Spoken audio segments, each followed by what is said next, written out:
It is Hey. 4:45. Welcome, Mayor. Can I answer? And council members are here except for Councilwoman Dominguez. We will excuse her. The first thing on our agenda is the approval of the minutes of May 7th, 2024. Could I have a motion on that? I'll make a motion to I'll second the motion to approve the minutes. the minutes for May 7th, 2024. And I'll second it again. Okay, so everyone say aye. Aye. Aye, Aye. thank you. Okay, we have discussion item number 1, discussion on form-based code, Mark Morris, VODA, which I don't know what that stands for, but Mark will tell us.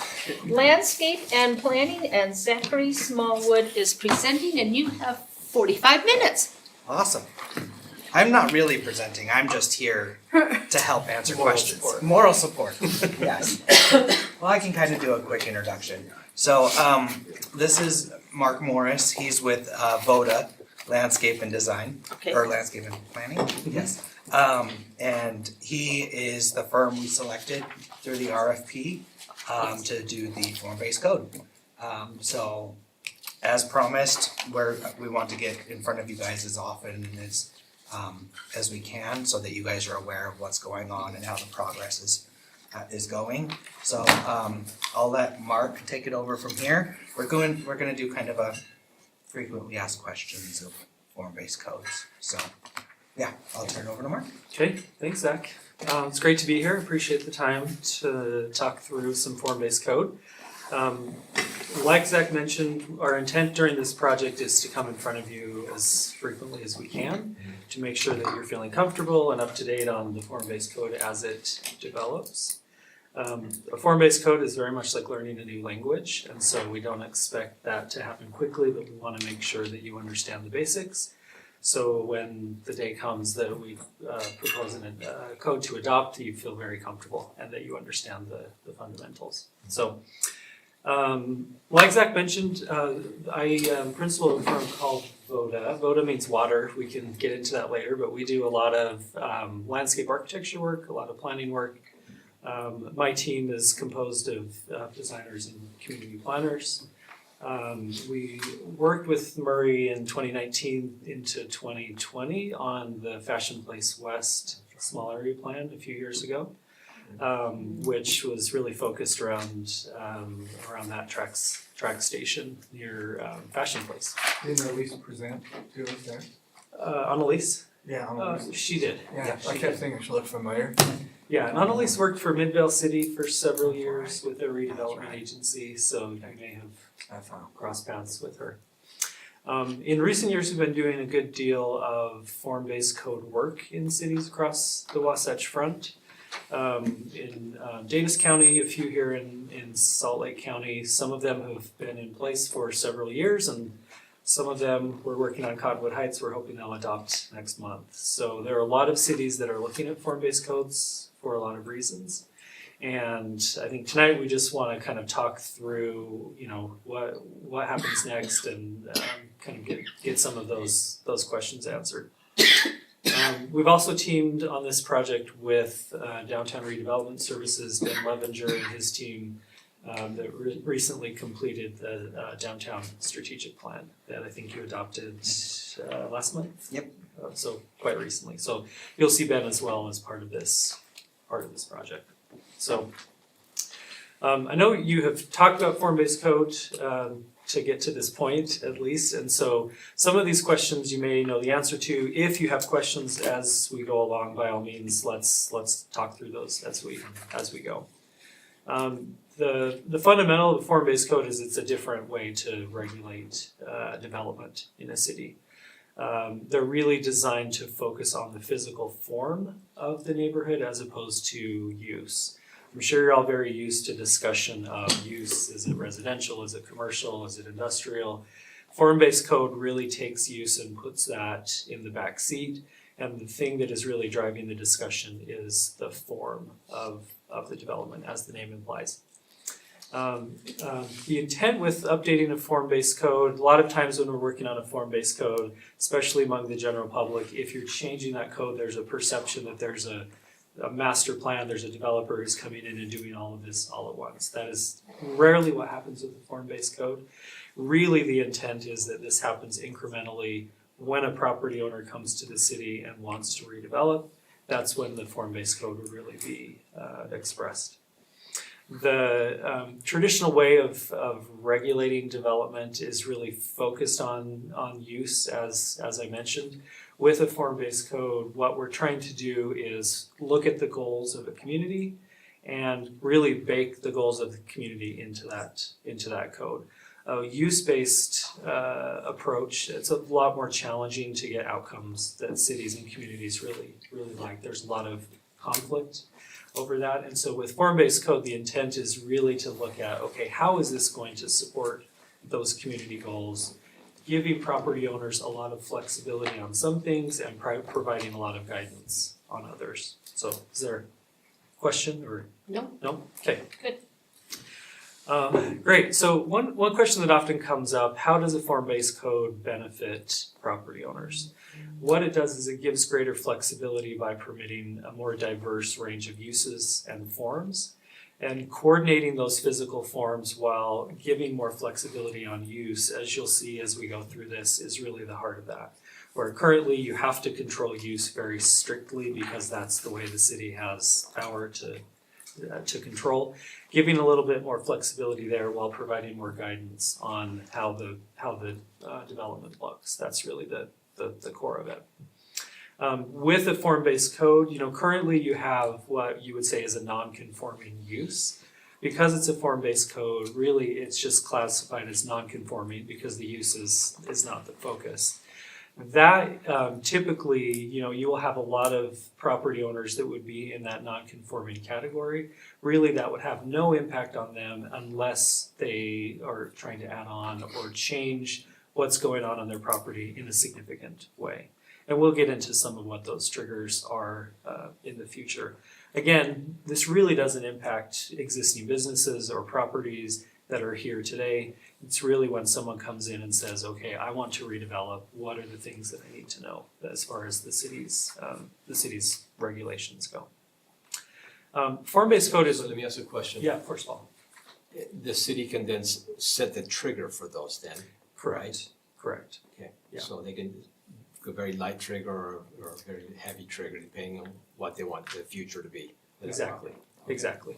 And every city's different, but setting those triggers is part of this process.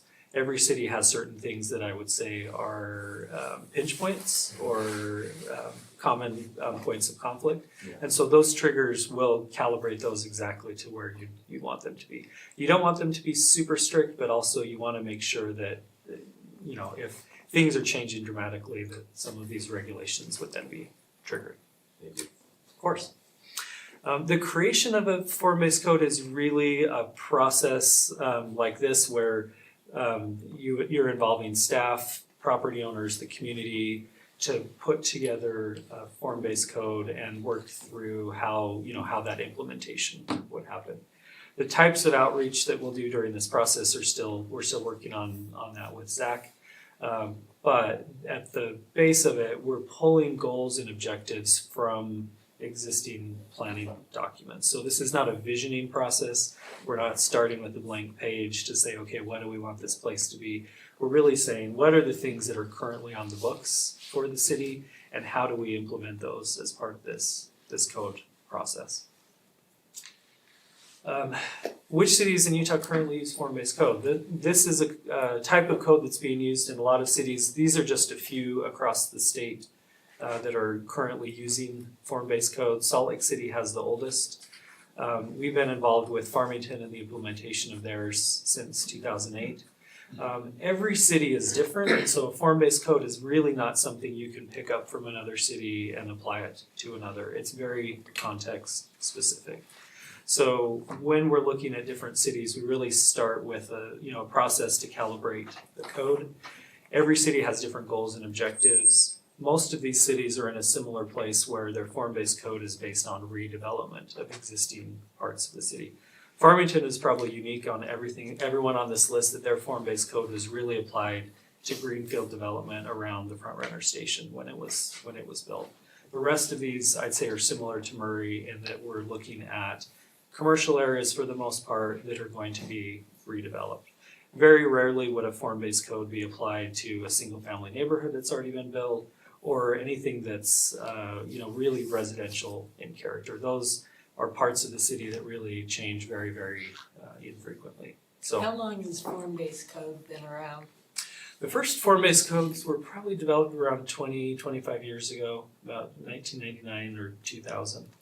And it was a group of architects that got together to kind of figure out how's a way that we can develop a regulatory process that gets better outcomes. So the concept has been around about Okay. 25 years. And Salt Lake City, for 2006, they're coming up on 20 years now that they've been using that. Most cities will start with form-based code in a specific area of the city and then expand it and start applying it to additional areas. So I think you can think of the city center as kind of the first place that it will be applied. You may find that the outcomes you're getting are something you want to do elsewhere, looking at other parts of the city that are commercial where that redevelopment is possible. May happen. You don't have to try to do it all at once. I think getting your feet under you and understanding that is a good place to start.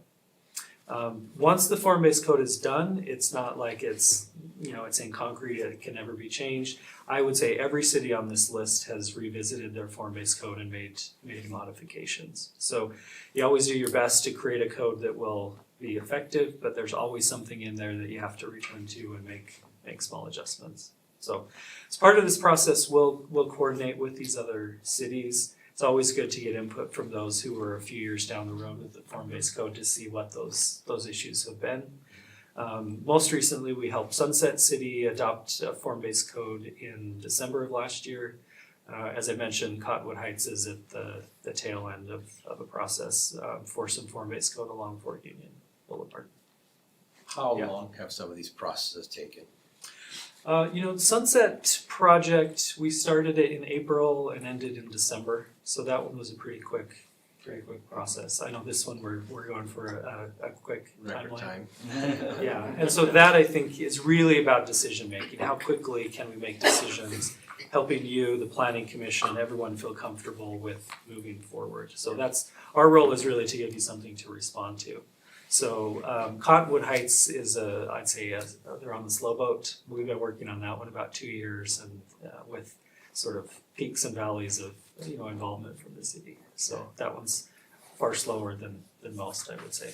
Yeah, thank you. Mill Creek City, their code was adopted. We were involved with master planning around their new city center.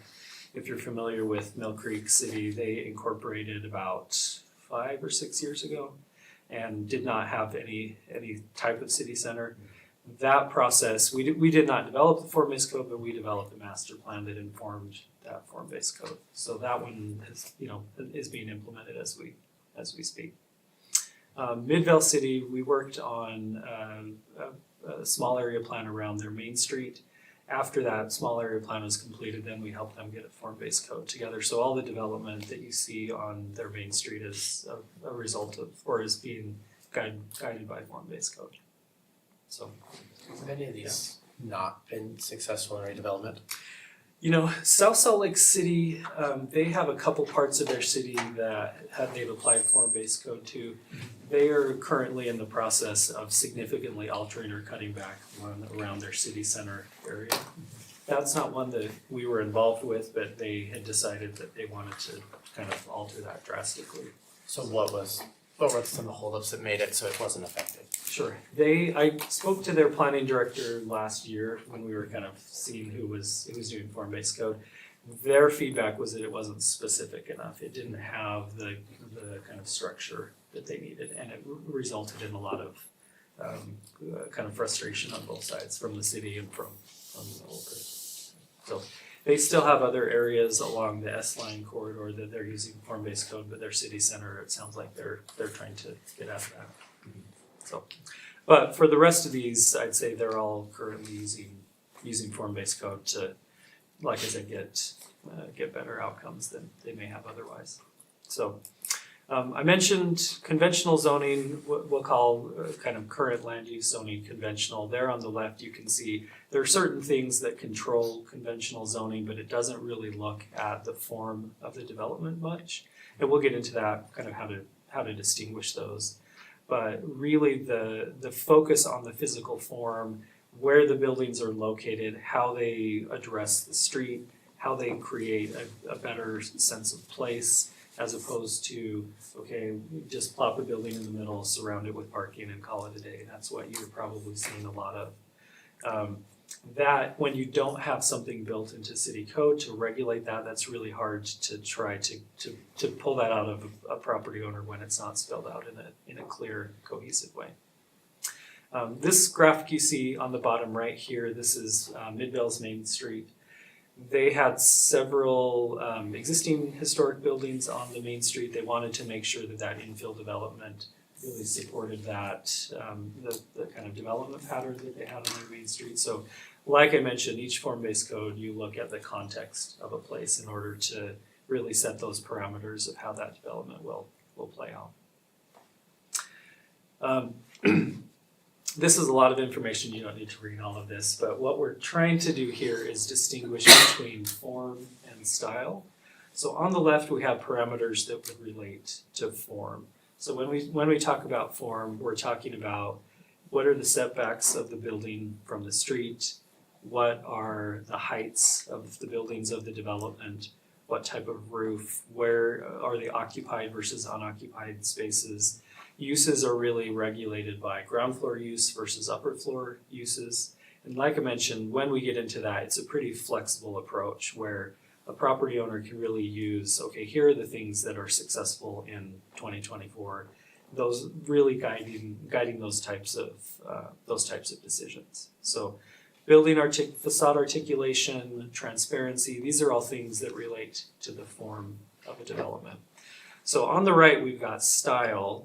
Form-based code is very much not giving you architectural style requirements. So we're not developing that level of specificity for a lot of different reasons, but really it's looking at, okay, a lot of different architectural styles can accomplish the same things using a form-based code. We're not here to tell a property owner, here's what the architecture has to be. That's a very restrictive process. Park City is kind of the poster child for that level of restrictiveness and restriction, and as a result, building anything in Park City is difficult.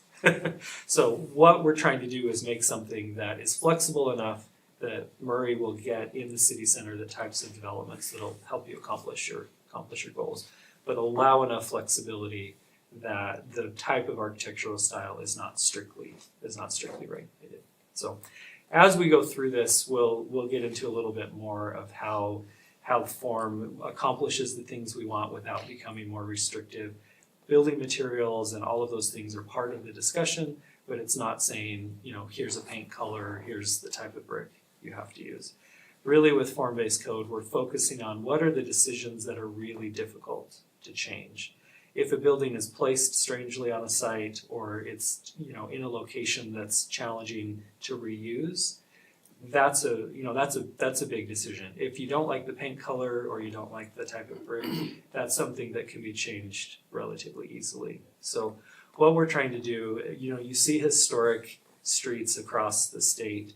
The reuse of buildings is what we're really aiming for, that it's the use of a building can change many, many times over the life of that building.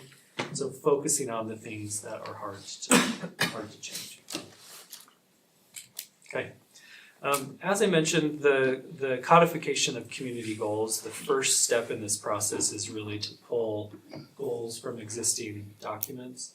The public aspects and private aspects, the intent here is that we'll get both of those things to work together. So public aspects, we're talking about investment in streets, trail connections, public spaces, all of those things that the city really has a hand in investing in.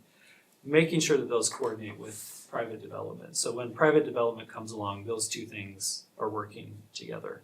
So there are a lot of things that cities depend on private development to accomplish, And there are a lot of things that private development rely on cities to invest in order to have those two things work. So the intent with the form-based code in the end is that both the city and private development know, okay, here's the plan on how this is going to play out. So we've spent a little bit of time over the last few weeks pulling goals and objectives from existing documents that the city has on the books. The downtown strategic plan that I mentioned, you're familiar with that, very fresh on the mind. One of those recommendations was adopt a form-based code, so here we are implementing that today. City center design guidelines that Zach and his team have helped develop will basically be accomplishing those design guidelines with the form-based code. So the intent is that those design guidelines would be implemented through the form-based code. The general plan you've got relatively recently updated in 2022. A few of the categories that are included in the general plan are more related to form-based code than others. So the first initiative, land use and urban design, transportation, economic development, those are all things that are really at the heart of what we're trying to implement with the form-based code. So a lot of the goals that were set encourage revitalization along transit corridors and city center, support a range of commercial development scales, form-based and mixed-use development pattern, and then 4, support civic spaces through complementary land use. So I think you've got a great catalytic project here with the City Hall that really lies at the center of this city center area. Using that as a catalyst for change and all those things, I'm sure that was part of the discussion when this building was being planned. Transportation and economic development will also be part of that conversation. I think your city center is really kind of incredibly placed at the epicenter of some pretty large transportation networks. I think having one of the few places where the track system and the front runner system interact is a major bonus for the city center. Other things that will be invested over time. State Street as a UDOT controlled thing is a little bit challenging, but nothing that you can't work around. The other 3 I'd say are perhaps secondary to those other land use and economic development. From your general plan, you've got nature and environment, community, culture, and preservation, and then parks and open space. Those are all things that will be part of this conversation, but not quite as central as those other 3. Then the last document that we've been reviewing, the urban redevelopment area objectives. The most recent, I guess, that you got from 2016. A lot of those seem like they are very much still part of the conversation for the city center area. And there's quite a long list. A lot of this has to do with funding and those types of things, but I think making sure that it's clear we're starting from the goals that have been established with that as a city, as opposed to starting fresh. So, any thoughts or questions about goals as currently constituted in your adopted documents? We're taking into account all the surveys that we've done as a city. We're taking into account the Idlin proposal, the open house and all that, the things that we've learned through those surveys. So I can provide some of those, but most of those were included into the strategic plan. Okay. That was kind of part of the visioning side of it, right? And he's taking the what's culminated, it's kind of building on top of each other. Okay. So we did those surveys, then we did the strategic plan, which does encompass a lot of those comments and stuff. So now he's just broadening that out a little bit more and looking at those plans to inform Yes. what the actual implementation schedule Okay, is. so he's not getting the raw survey data, Correct. he's getting the filtered Yes. Reader's Digest version, here's what we think is. Correct. Yep. Thank you. Yeah, and I think being clear, making sure that everyone understands that this isn't like, I know there's a lot of communities have planning fatigue, like, haven't we talked about this, haven't we talked about this? Yeah. So I think the intent here is taking all of that that's been established, all those goals, and saying, okay, now how do we implement that? time horizon on a form-based code, we're talking development over the next 20, 25 years.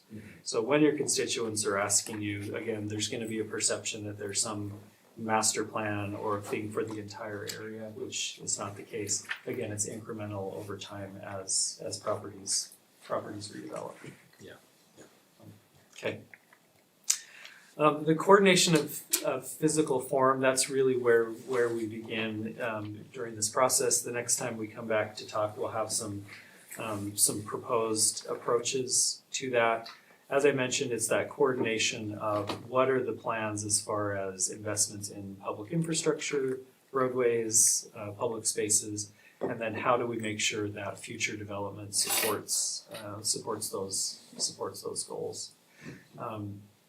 Every property owner has different objectives, and I think aligning the city's goals and the community goals and making sure that there's enough flexibility, property owners feel like they have lots of options and that they're contributing to the development of something, I guess, a more vital city center.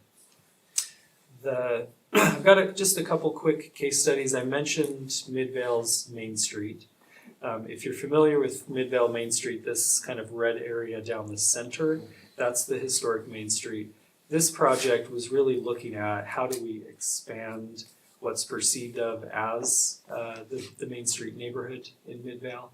There's a lot of land available for redevelopment in this entire area, and the city really wanted to expand that footprint.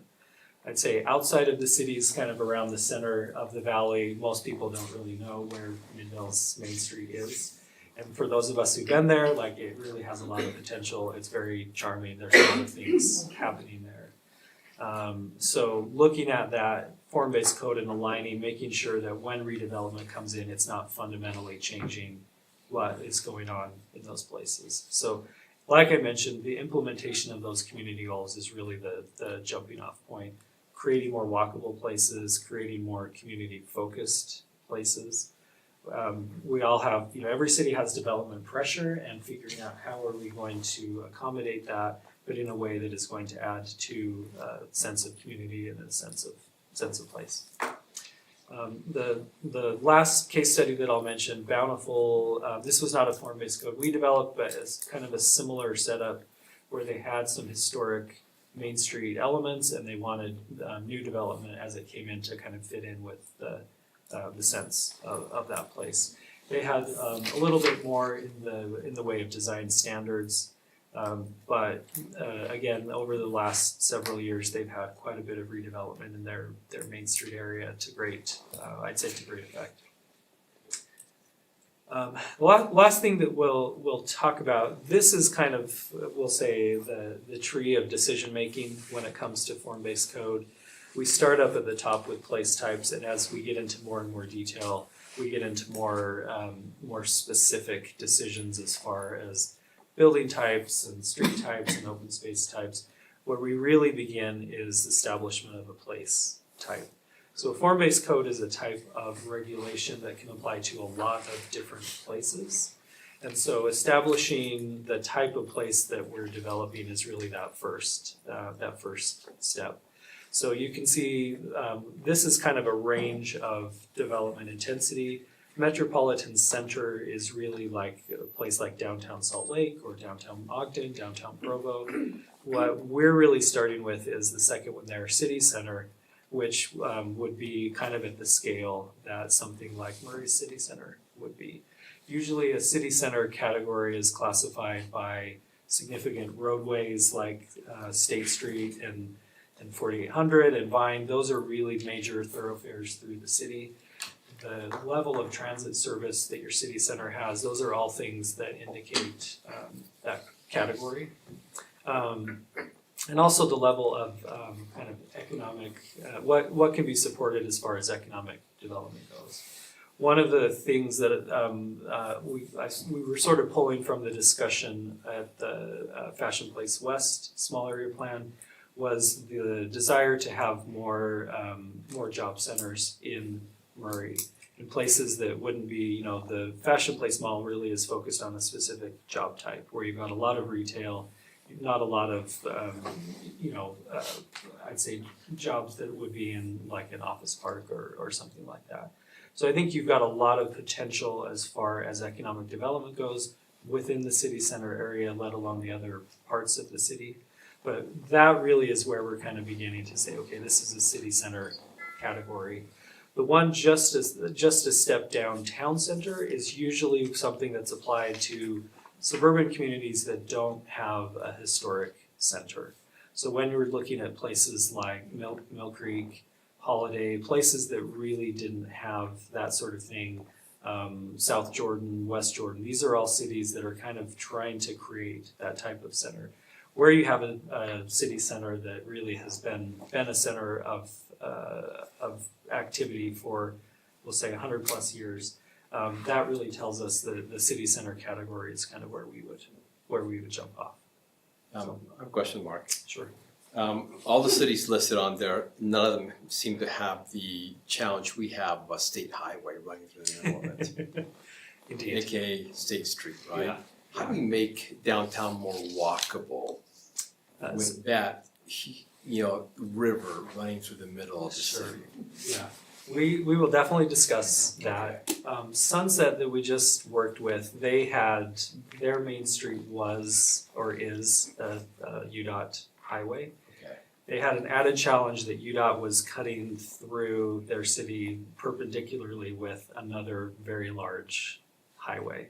And so really calibrating that to figure out how do we make this feel like it's a more walkable place, despite the fact that you've got a large volume of traffic running through. It is a huge challenge. I mean, Paris did it, right? They kept boulevards right across there. I mean, It's very not popular at the time. So I think figuring out, okay, when you are working in something like that, you've got to kind of recognize the things that are gonna be really challenging to change and the things that you have a lot more control over. So one of the first things, this that you see on the right here is what you call a form district map. This is the first thing that we'll develop as part of this project. This one I believe is downtown Provo, but you can see the different colors on the form district map. Really, that's the closest thing that you'll have to what someone would understand as a zoning map. So it's not to say that one size fits all for the entire district, but what we would probably do is say, okay, along State Street, we'll have something very different because we have State Highway, we have a lot of traffic volume. What happens a block off of State Street would be different. You wouldn't try to do similar things. So that kind of calibration of context is kind of the first thing. And this, most form district maps throughout the length of the process, you're kind of moving parcels between those districts. But when a property owner comes in, the first thing they'll say is, what zone am I in? In this particular area, it would be, okay, which form district are we talking about? Each of these form districts, you're gonna have different height limitations, you're gonna have different setbacks and those types of things. But I think dealing with roadways and all of that, that's a kind of discussion throughout the entire process. thank you. And I think, One thing I wanted to add, I won't get too deep into it, but right before this meeting, Phil, me, David, Trey, all met with pretty high level UDOT people and are starting those conversations now.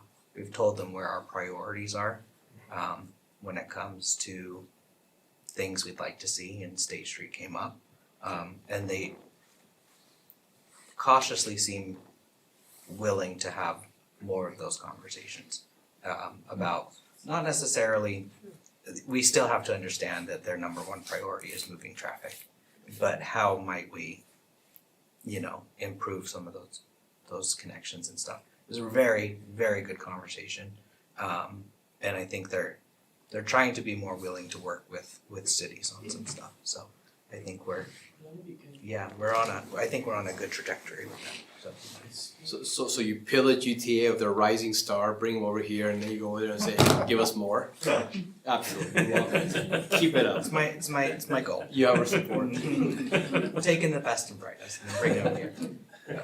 Yeah, and that, I think that'll be an ongoing kind of conversation. There's only so much that you're gonna get out of UDOT, but I think if you can illustrate, here's a vision we have for this segment of State Street, I think they're more likely to be open to those types of conversations.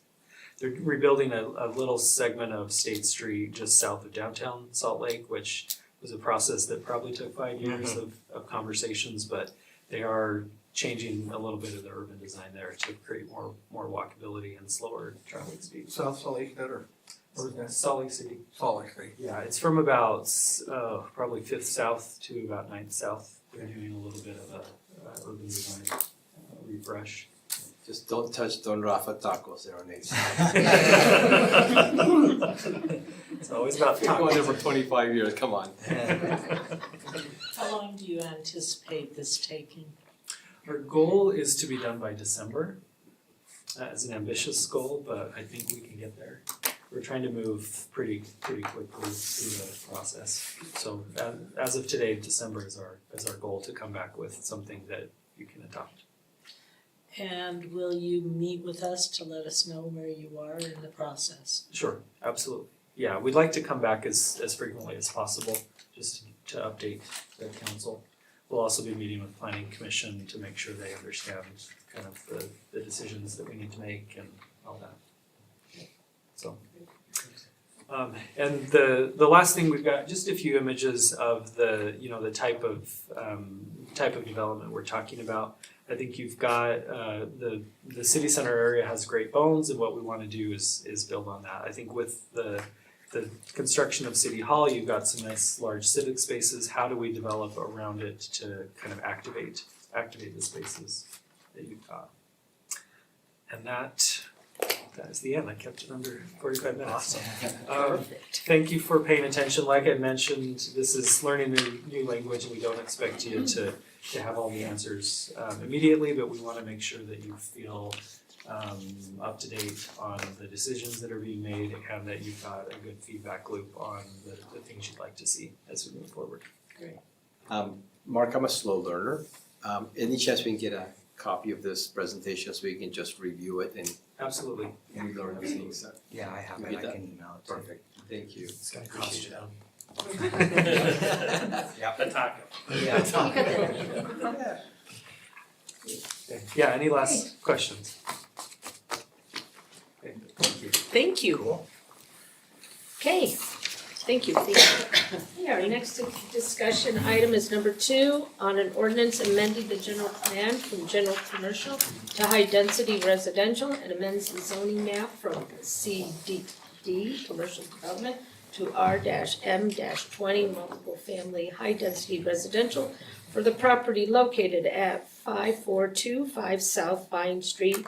And Zachary Smallwood will be presenting. You have 15 minutes. You guys are gonna be so sick of me by the end of the night, I tell you what. No. So, This is gonna be exciting. yes.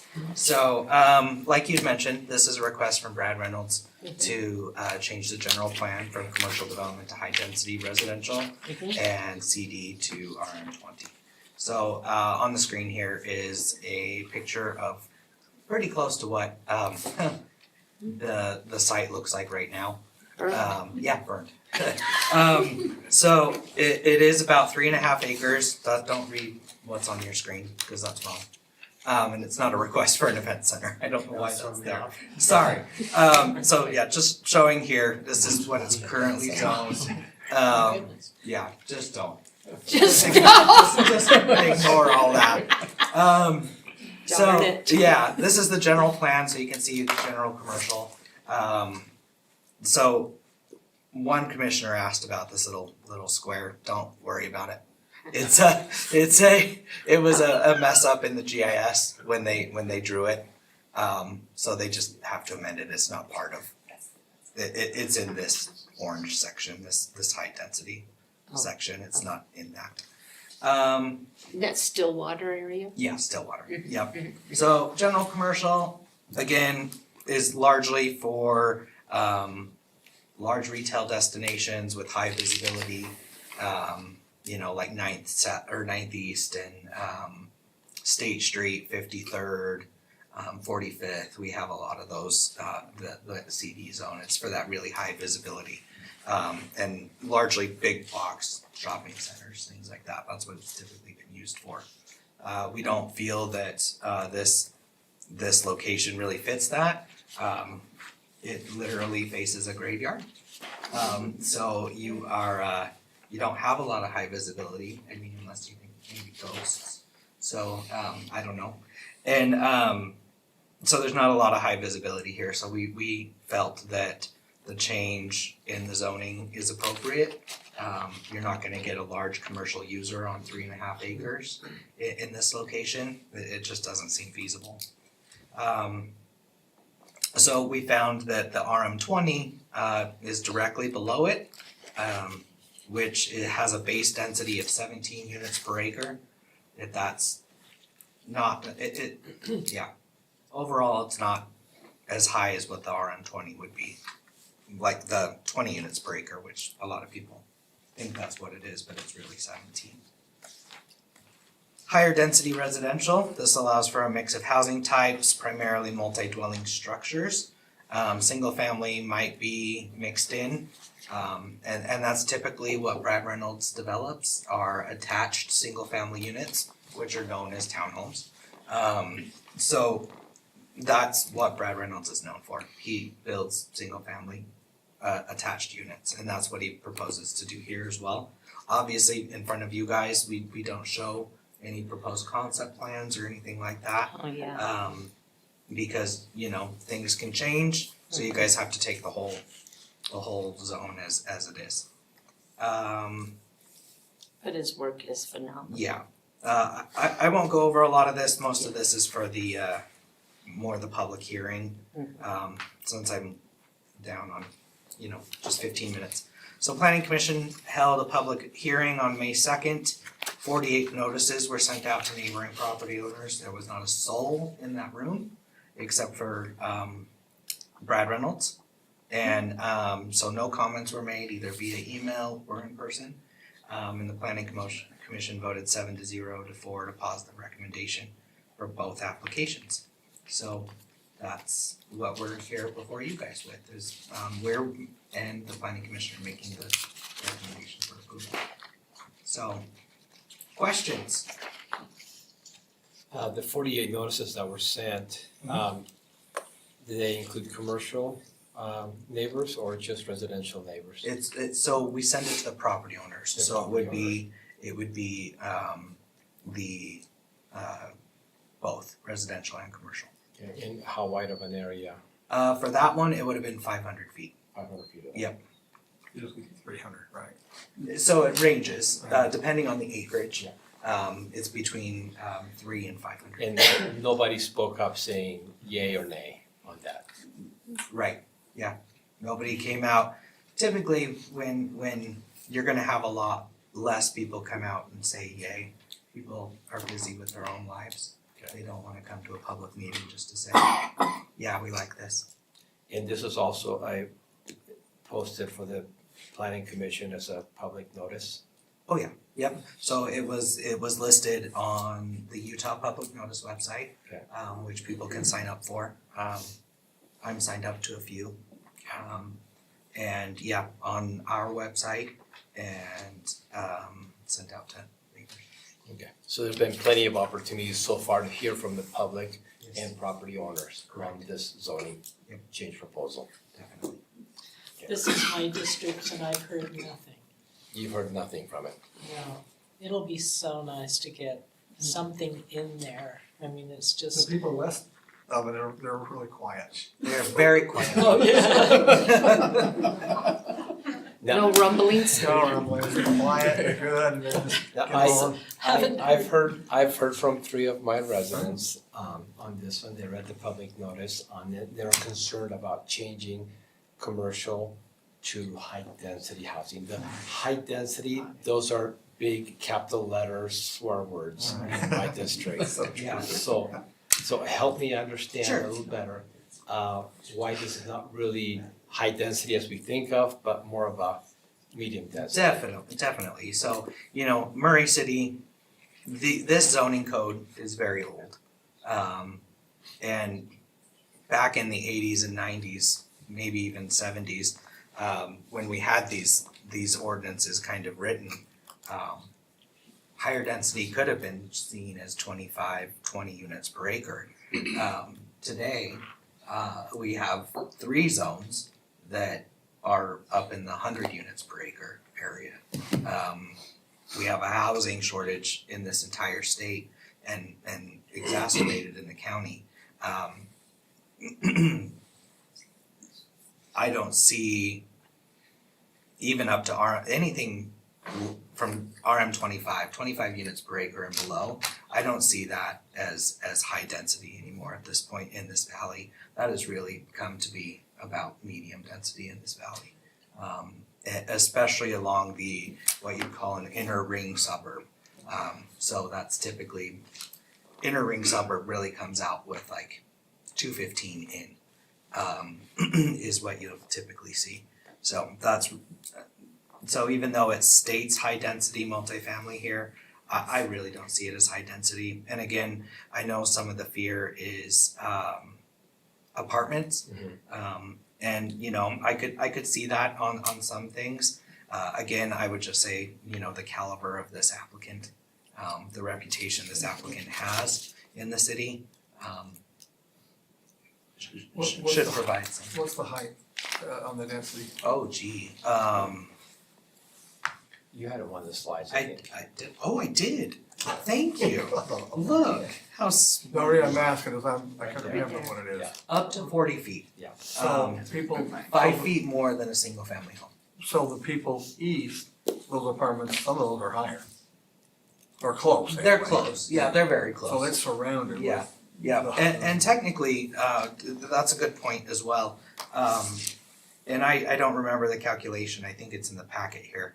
But the apartment complex to the south is actually at a higher density as built than the RM 20 allows currently.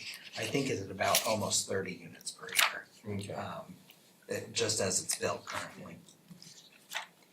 And one final question from me, and then I promise guys I'll be quiet. Sure. Right ahead. Don't make promises you can't keep. Uh-oh. Just call me a politician. I noticed that there's no traffic impact study on this one. It talks about A to B level of service. I don't quite understand what that means. Help me understand why no traffic impact study was required for this. So typically we don't require traffic impact studies at a zone change. Cause there are a lot of things that can happen in between zone change and development. Just like here, right? We don't know what it could end up being, the maximum housing allowed. And there are significant costs. So the developer comes in beforehand and asks for this zone change. I anticipate you won't see one, but the planning commission will see one at the time of development, depending on how many units and the type of development. Thank you. So,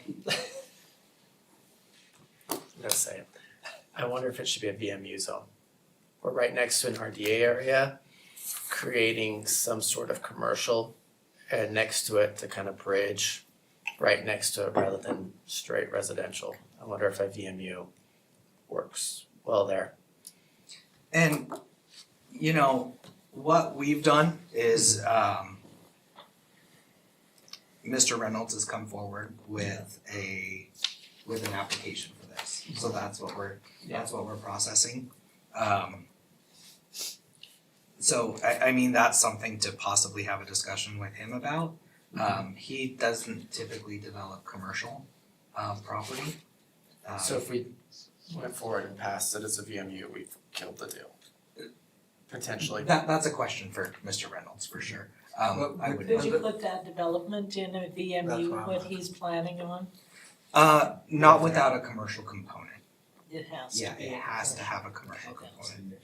Yeah, it'd have to be a mixed use project. I'm just thinking, here's my thoughts. It's right outside of an RDA zone. The RDA zone is bordering on the north side. It is commercial right next to it. We have apartments right there.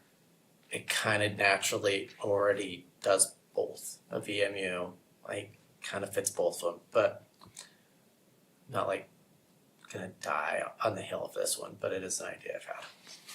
Yeah, it'd be kind of nice to have one of those areas, what do they call them? The area that has like shops and also some apartments or. Yeah, and I think this could be, you know, in the future, I could see something happening maybe along 9th East, where it's more of a CMU. So if this area develops, you know, kind of as a residential or as a townhome development, you'll have owner occupied residential there potentially, most likely with Brad Reynolds. And then so you'd have that investment there, and then possibly, you know, like CMU, Centers Mixed Use, just on the other side, and people would be able to walk to that a little bit easier as well. So there are benefits to the VMU, but again, this is what Mr. Reynolds has asked for, so that's why we're here today. So that's definitely a conversation to have with him, and maybe that's something that he might be interested in. I'm not 100% sure. And in my reading on page 6 of 11, I thought it was interesting that there are a number of strategies in this section of the general plan that would support the change, including the first objective to preserve and protect the quality of life for a range of viable residential development. Our strategy under this objective is to prioritize infill and redevelopment for commercial development and other expansions into residential developments, allowing high-density residential development of the subject properties can help to stabilize the area, which has seen multiple tenants change over the past few years and is currently sitting vacant as a result of a fire. Objective number 3, encourage housing option, which we've been hearing a lot from and the people on the hill. Daddy state, daddy state. Yeah, state daddy. Yeah, Yeah. Big Daddy. For a variety of age, family, size, and financial levels. Support a range of housing types, including townhomes, row homes, and duplexes, which appeal to younger and older individuals, as well as a variety of population demographics. I've seen his work, and I have absolutely no problem with his work. We see it on 53rd, right east of 7th West. Yep. It looks wonderful in your neighborhood. It looks wonderful. The So one very on nice. Winchester, just past Red Robin. Yep. On the north side, that development looks absolutely wonderful. In fact, some residents were not happy, but once they saw them, then they were like, hey, this is cool. So knowing Brad. Helps that they're selling for $900,000. Well, yes, 900,000, yes. Yeah. Yeah, Higher. Higher? They're Yeah. close to Some a of million. them, some of them are Close to a about million. yeah. so you know, Crazy. what's a million, two, So his three? product isn't exactly affordable, Oh, no. even though What? he indicates that he wants to do He's affordable market-driven. housing. Yeah, It's gonna be lower, it's gonna be a lower end barrier to entry than you would a single family home. So, sorry, I shouldn't have opened this can of worms. But that property specifically, they're twin homes, so they actually have about 5,000 square feet of property on them as well. So it's not just like townhomes where you're just buying a unit, right? In those ones off Winchester, you actually have a yard that you maintain. And you have a small property. which a lot of us oldies like. Let me just, real quick, what Zach was saying too, just so you know. Brad's not coming in for anything else, he's just coming in for this. Yeah. And if you don't wanna Yeah. approve it, then you just deny it. And I'm not sure we're the ones that should be recommending, hey, why don't you do this? Yes. You either say yes or no, and if you say no, then we'll get another developer, or not. And it's That's how it works. as a fire thing. I just have a concern. The concern is if we make the zoning change, Brad's buying on it, then a year down the road, the market changes, like I'm gonna sell the property.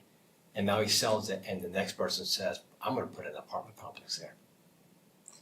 And still, you would still only get the same amount of units that you could get Cause it at will any be time. approved for that amount. Yeah, that maximum zoning that we had discussed is So the maximum. We're being asked to trust the developer who's done a great job so far in the city.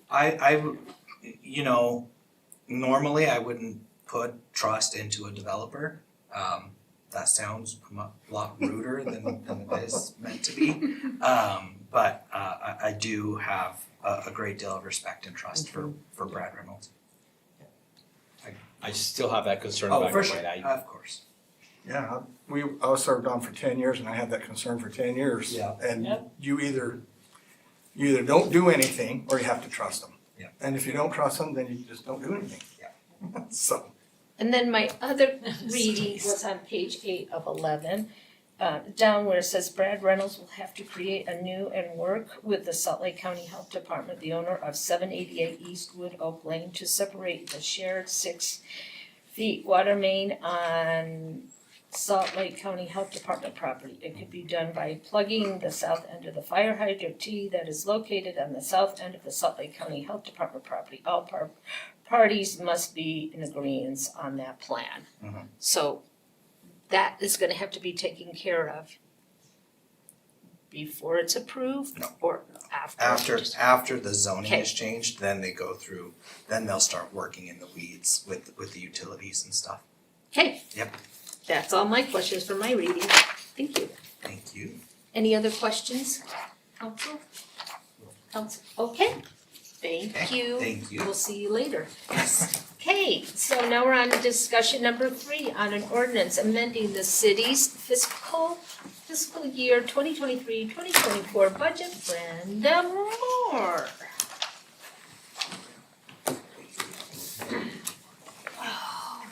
I didn't prepare a presentation for this one because I got 4 of them later. Okay, sounds good. So, this is just the final cleanup, or the 4th, budget amendment that I do. And most of these are in here so that I can very well make sure that I don't get written up for the state auditor. Right. When the auditor comes in, everybody has matched their stuff. So we got a state EMS grant that we need to put into the revenue, recognize the revenue and let them spend it for equipment. The Justice Court, having 2 judges, I made an educated guess on how much that was gonna cost us. I was off by $9,000. So Not bad, that's that was good. pretty good, I liked it. That one, we'll just increase their justice court fines to cover the expense. They are gonna hit budget, so that should be okay. Their planning and zoning had a retirement, there's usually a payout associated with that because an employee can have 320 hours of vacation out there. They also can save up a ton of sick time and we pay out a portion of that. So that payout and how quickly they hired their replacement made it so that I've got this in here to increase their wages. $174,000 for software and equipment in IT. Their costs of hardware and software just, exponentially have been increasing. $50,000 for plow blades and other equipment for streets department. They ran out of their maintenance budget, basically is what happened there. The total above, not paid for grants was $252,000. I'm gonna increase the interest revenue to cover it, and we already talked about the justice court fines. We are down a prosecutor, so we have been using an outside coverage, so that's professional services. It's within the department, but I never, without your permission, move stuff from wages to operations. So all that's doing is just moving some funds down there so his operations stay even. And then in the power fund, this is a new one that wasn't on there. I don't think it's on your list. Water has agreed that we got that AMI project going. And it turns out that in order for the AMI people to talk to Munis, we gotta have Munis do some software. You know, we gotta get those two systems to talk to each other. Water has agreed to pay $20,000 of that cost. I think the cost is around 40, so power will pay part, water will pay part. Water had the expense, they have enough in their equipment budget to cover it, so I'm just moving that down to transfers, you guys don't need to, nothing for that. But in order for power to spend that 20,000 when it gets to them in that transfer, that's what this does, is it increases their revenue budget from transfers, 20,000, and then puts it in the equipment for the AMI software costs for programming the Munis system, getting the two systems to talk to each other. It's very important if your bills wanna come out correctly. And then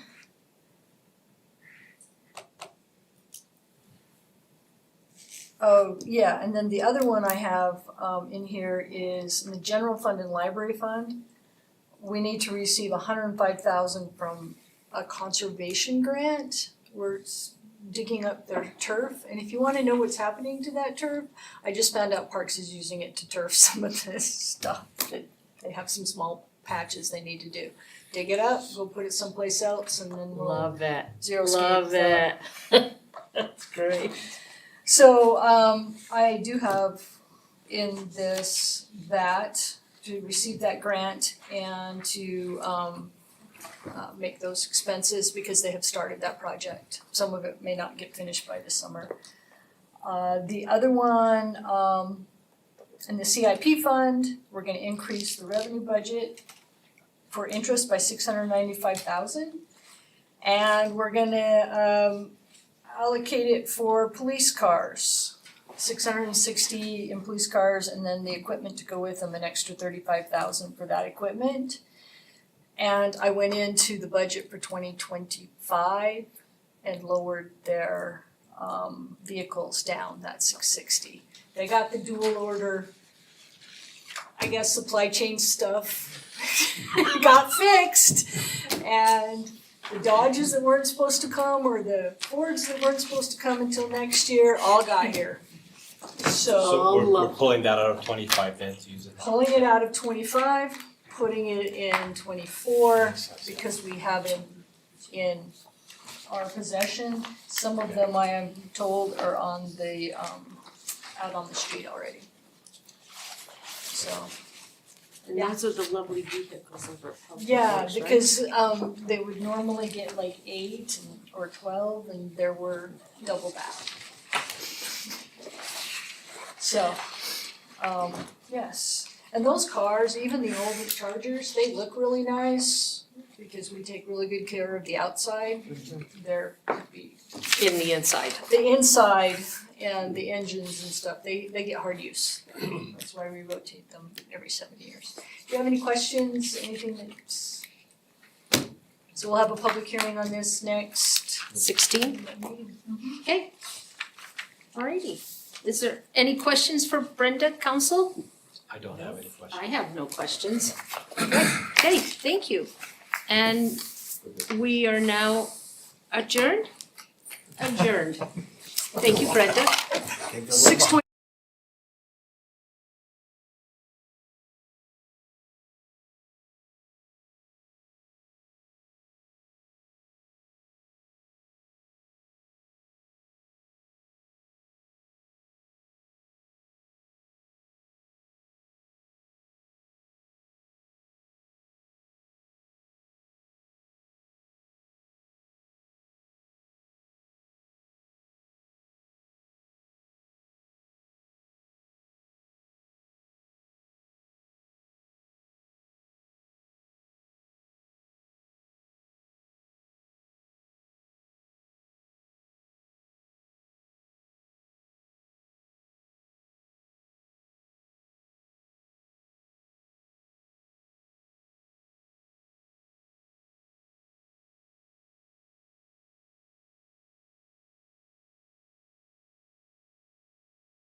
It is now 6:25 and time for the Municipal Building Authority of Murray City for June 4th, 2024. This will be a quick 5-minute meeting, and so we'll get started.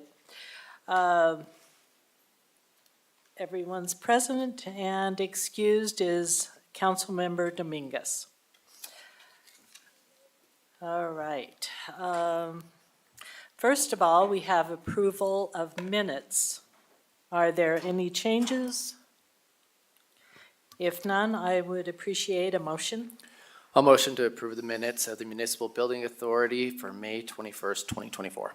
I second it. Great. We have a motion and a second. All in favor? Aye. Aye. Okay. The motion passes. All right, we are now having a public hearing, and it is to consider a resolution of the Municipal Building Authority of Murray City adopting its budget for fiscal year beginning July 1st, 2024 and ending June 30th, 2025. Brenda Moore presenting. Okay, I will just go over this very quickly for the public that's here, in case they want to make a comment. So the budget for the MBA, what the MBA does is it built this building, and then it is currently working on the remodel of the Public Works facilities. So the budget for it, they're going to receive transfers from Public Works funds for, it was the budget from last year for those funds, put it into the MBA for that project, receive rent and pay the debt service of $3.1 million. We're allocating $95,000 for additional City Hall Christmas lights. This is leftover City Hall budget. Allocating $60,000 for any additional needs that this building has. And by the way, a year ago, we were moving into this building. And then allocating $19,112,000 towards the Public Works project. We'll also be rolling forward some other budget. I left some in this current year. And that is the budget for the MBA. They will end up, if they got the whole project done next year, which they will not. It's going to take another couple years to do the Public Works facility with $1 million in their CIP, or in their fund balance. Their fund balance is designed to basically be zero once all of the projects are done. And that is it. Any questions from the council? No questions. Okay, this is a public hearing, so I will open it to the public for comments.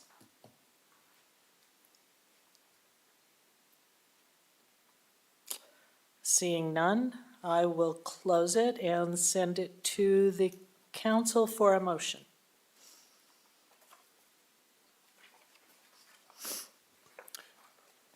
I make a motion to approve the resolution of the Municipal Building Authority of Murray City adopting its budget for fiscal year beginning July 1st, 2024, ending June 30th, 2025. I'll second. All right, we have a motion and a second. Is there any discussion on the motion? None. All right.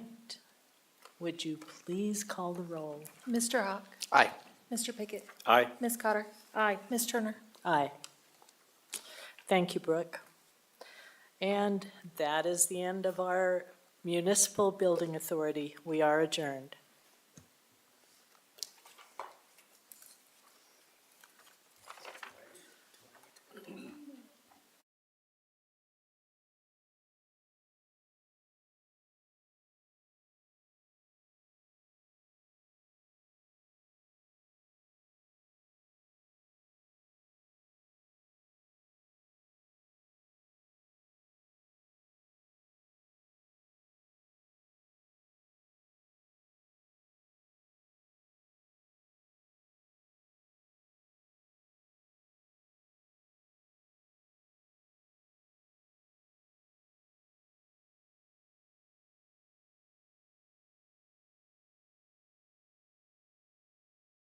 Okay, it is now 6:30 and time for the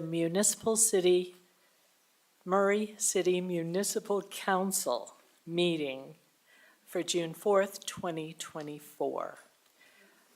So I'd like to welcome everyone to the council chambers. It's great to see you all here.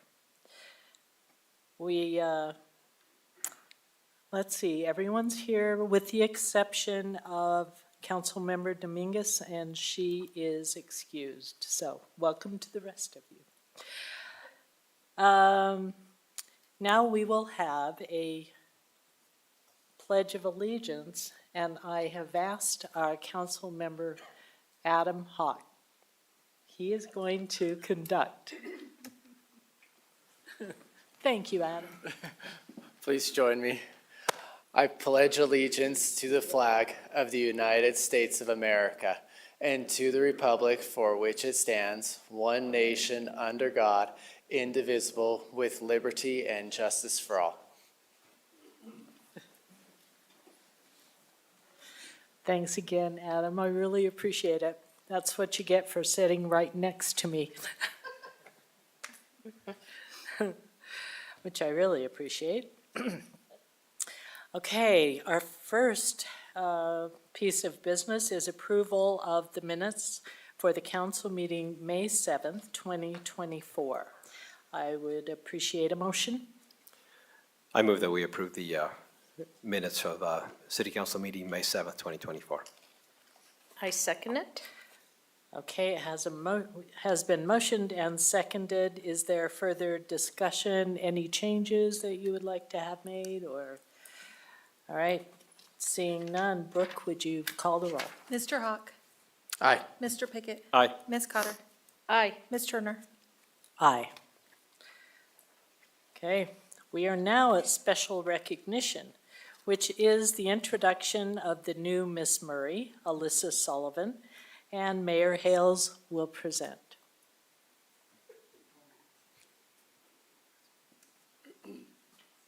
Let me introduce you, Alyssa Sullivan. Alyssa is our new Miss Murray. Can I just offer one correction? It's Elisa. Elisa. Oh, Elisa, I'm so sorry. Oh, Did he my have you in goodness. Yes, he did. This seminary teacher thinks he knows everything, but anyway, Okay, I had her. Nice job. I had her for a whole term, and I always said her name wrong. Did I not? I did. It happens, it's okay. I did. So don't feel bad. we've all been saying it wrong. We're We sorry. apologize, but it's Elisa. great to see you That's here. all right. Elisa, she performed beautifully, talented young lady, and we're excited and congratulate. Let's give her a big hand for her win. So we're going to have a presentation from Elisa, and then will you make sure you introduce your family and Yes. that are here? And the time is yours. You can do whatever you. Can I connect? Yes, Brenda knows how to. Do you know how to connect? Well, I was going to do that, but anyway. Anyway, so we're glad to have you here. So thank you.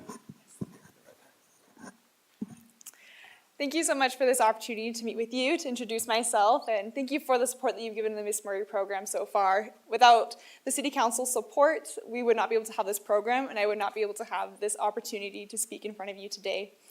I just want to take this time to say how excited I am for my year of service and to be able to help the people of Murray and to serve my community that I've grown up in. I did want to introduce my royalty as well. So yeah, I'm Miss Murray, Elisa Sullivan. I currently work at the University of Utah, and I'm a student there as well. My first attendant is Ashlyn Talcott, who you can see on the right, and my second attendant is Alexis Thompson on the left. Ashlyn Talcott graduated from Westminster in business management with a bachelor's and a master's, and is currently the director of operations for an IT company. Alexis is a student at SUU online because she is a Murray firefighter, so she works here in the city. These two women are just very incredible, very talented, and very driven, and I just feel so fortunate to serve with them this year, and I know that together we'll be able to do a lot. A little bit about me. I graduated from Murray High School in 2021, and I am now a student at the University of Utah, majoring in social work and minoring in Japanese. I served an LDS mission in Sapporo, Japan, where I got back about a year ago, almost to the day. I am a certified crisis worker and volunteer for the Crisis Hotline, or the 988 Crisis Hotline, and I competed for Miss Murray 3 times before I won. So, very exciting day for me when that happened. A couple more fun facts is that I'm a classical pianist with 15 plus years experience. That's actually my Miss Murray talent that I'm also going to take to Miss Utah. I was a competitive dancer for 9 years, eventually leading to me becoming the head captain for the Murray High School drill team. Very exciting year as well. I love donuts and other pastries and just sweets. I'm a big fan of horror movies, but I'm also afraid of the dark. I think they go together. I surprisingly dislike chocolate desserts, and my family has 2 dogs, Buster and Scooter, as you can see in the photo. My family is here today, and I really would call them my biggest fans. I would not be here today if it weren't for them and for their support. So we have my mother, Carrie Sullivan, my dad, Alan Sullivan, and my sister, Lynn Sullivan. My parents are both transplants to Murray. My dad grew up in Houston, Texas, and my mom grew up in Tokyo, Japan. They met at the University of Utah, and the rest is history. My sister is a senior at Murray High School, graduating on Thursday, which is very, very exciting for her. She will go on to study at Utah State University and also go to stunt school in the meantime. So I love my family so much, and they really are the biggest blessing that I could have. And they've already been coming to all my events with me and are the best photographer, chauffeur, bodyguards, all you can think of. Oh, the pictures didn't load. Okay. Well, so I want to just discuss the Miss Murray program. The Miss Murray program is part of the Miss America opportunity. So I win Miss Murray, and I will go on to compete for Miss Utah in 2025. And whoever wins Miss Utah will go on to compete for Miss America. What's really nice about this program is that Miss America is a scholarship program. So we get scholarships by winning, by competing, and by serving our communities. I get $3,000 in scholarship, Miss Utah gets $10,000, and Miss America gets $60,000. On screen right now is our current Miss America, Second Lieutenant of the Air Force, Madison Marsh. She's an incredible woman who is doing a lot to promote study and funding for pancreatic cancer. I also wanted to talk about the 5 pillars of the Miss America. These are just kind of the values that we build ourselves on and that we focus on in our year of service. The first, and my current personal favorite, they're always changing, is style. I like to see style as how we present ourselves to the world, not just in the way we dress, but in the way we hold ourselves, the way we interact with other people, and the way that we communicate with others. I like to say my style is a bit more modest. I like in my clothing choices, and I like to present myself with lots of kindness and care and trying to understand other people. The second is success. Everyone has a different definition of success, but mine is achieving your goals while also working towards your own personal happiness. This is an example of my biggest success in life. I recovered from an eating disorder, and so while this picture might not be very incredible or big, it is a big moment for me because I was able to enjoy a meal, enjoy a milkshake for the first time in years. The next is service. It's just giving your time, energy, and talents to help those around you. This is a picture of me with my certificate of crisis work, which means I am certified to help those experiencing mental health crises or suicidal thoughts and feelings. I volunteer 4 hours a week with the crisis text line, and it has just been the most wonderful opportunity to help out in any way I can. The fourth pillar is scholarship. We often think of scholarship in a very academic sense with college or other schools, but I think it's a lot more than that. It's about growing your intelligence and your mind and challenging your thoughts. What is very wonderful about the Miss America opportunity is they provide us scholarships to go on to pursue our dreams and to become the best versions of ourselves that we can be. The final one is sisterhood. This is the most recent one added to the Miss America opportunity, and it focuses on really building the friendships and celebrating the achievements of the women around you. This is a picture of all of the contestants that competed at this year's most recent Miss Murray. What I love about these women is that we are very much friends. We have had a party every week since the competition, and they've really all become my closest friends. So I have actually been Miss Murray for a month exactly today. So in 1 month, I have been able to do a lot, and I am very excited for my year to come. A couple of the things that I've been able to do is I've been able to help with the Parks and Rec 5K, as you can see in the bottom left photo with my attendant, Ashlyn. I was the keynote speaker at Murray's Multicultural Assembly as the first Asian American Miss Murray in the top right photo. I was able to make an appearance at the EMS breakfast, as you can see in the top left photo, where Alexis, my second attendant, was helping host as a firefighter. I was able to make an appearance at the Give Back Brokerage Nonprofit Fair held by Jen Kiko and her brokerage, as you can see in the bottom right. I made an appearance at the Chamber of Commerce Open House, and we had our first parade on Saturday, and we are going to just keep having a summer of parades. Part of the Miss America organization is community service initiatives, which is basically a platform and a cause that we want to promote in our year of service. Mine for this year is Let's Talk Suicide, which is all about promoting suicide awareness and helping people feel more comfortable with discussing this seemingly heavy topic. Let's Talk Suicide aims to educate people on skills to help prevent suicide, help break stigma and raise awareness for suicide prevention, and support high-risk communities such as the LGBTQ community, veterans, the elderly, and our high school students. I want to start off with sharing some statistics. So on the national US level, suicide is the 11th leading cause of death and the second leading cause of death for ages 10 through 34. And in 2021, 12.3 million adults seriously thought about suicide, which means that you or someone you know had thoughts of suicide. In Utah, suicide is the 9th leading cause of death. It is the leading cause of death for ages 10 to 24. And in 2022, 717 Utahns died by suicide, which is approximately 1 death every 13 hours. These numbers in the box are the suicide rate. As you can see, the national is 14.4 and Utah is 20.1, which means Utah does have a higher than national average, unfortunately. But this is why it's so important that we bring awareness to this, that we start talking about it in an open and appropriate fashion. And Utah is already doing a lot to push this forward with their initiatives and programs.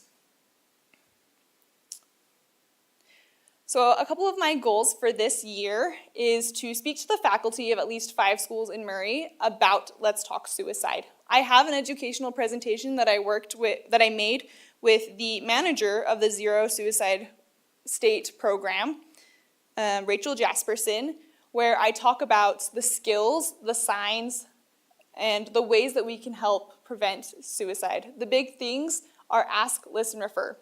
Asking directly if someone is having thoughts of suicide, listening in a way that makes the person feel heard and understood, and referring them to resources that can help them, such as the 988 crisis hotline and the mobile crisis outreach teams. I would also like to participate in one event in Murray every week. So far, I've been able to accomplish this goal doing multiple events every week, and I'm already making plans for this in the future. I just want to be able to serve Murray and really show that I support Murray and give back all that they have given me so far. I also hope to start a Hope Squad in Murray High School. A Hope Squad is a group of students led by a trained advisor who promote suicide awareness and help promote resources that would help the students as well. Because this is student-led, it does help them connect with those around them and know what their peers need. But these students are also not alone. They do receive help from trained advisors and teachers who will help guide them along the way to make sure that suicide is being talked about in an appropriate fashion. I also want to point out ways that you as City Council can help me in my year. The first one is supporting through events. Communicating when community events are taking place has been very helpful in my first month as Miss Murray. I've been able to hear about the nonprofit fair, about the Chamber of Commerce Open House, and being able to make these appearances have meant a lot. It is also helpful if you support me in any events I hold. There are a couple events that I am already in the works of planning and making, and if we could have City Council help promote those events, it would be very appreciated. The second thing that City Council can do is continue to fund the Miss Murray Scholarship Competition. I would not be able to be here if you guys had not provided funding for the competition last year. And I am so thankful for this opportunity to promote my initiative, to work with Murray, and to serve the community. And I know there are many other young women in high school and in junior high who would like the same opportunity.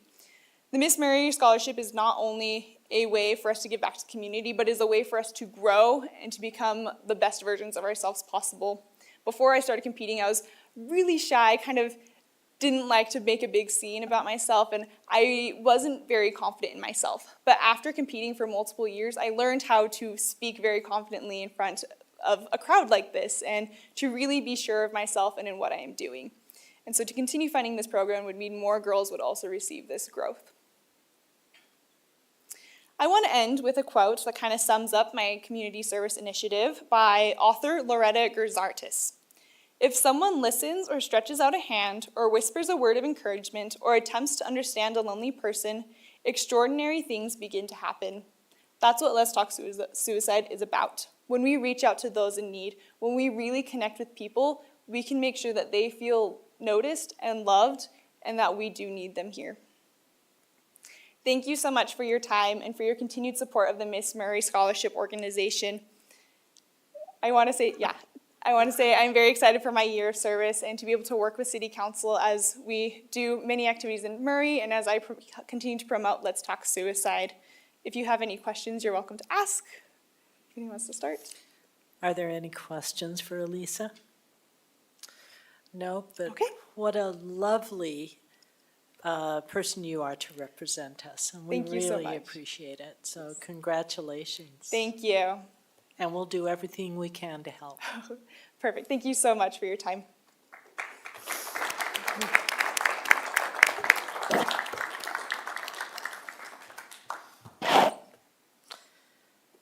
Okay, that's it for the consent agenda. Now we'll go to citizen comments. I guess I got that in the wrong place.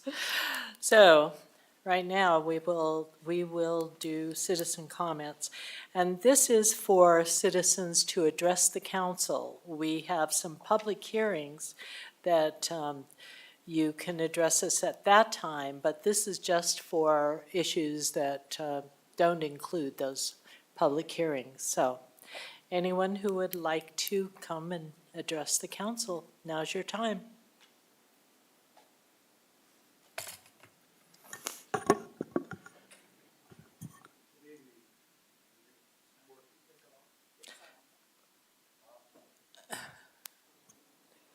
I guess I bumped it.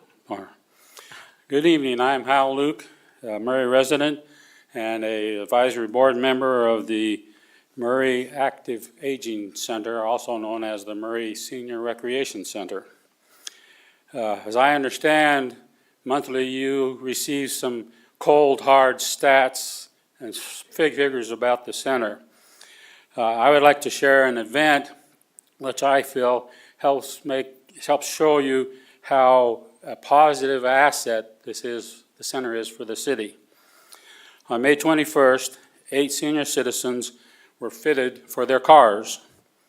Mo at the center had arranged for the Car Fit organization to come to the center. We had a brief meeting in the classroom, and then we all parked our cars in the north end of the lot there across from the center. The Car Fit team came to each of our cars and helped us be sure we are fit for the car.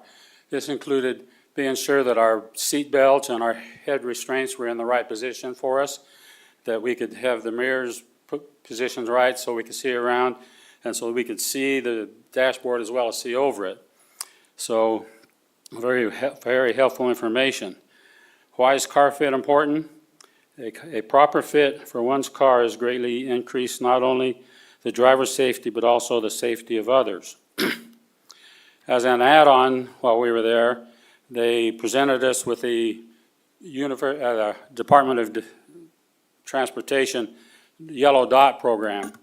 With this, if you have an accident and were unconscious, if you have a yellow dot in the front of your windshield up there, then the EMP people can go to your glove compartment and hopefully you'll find this little packet in there, And in there, there's a list of the things that hopefully you filled out about what emergency contacts and stuff like this, so that they can know how to better prepare you and serve you in their deed.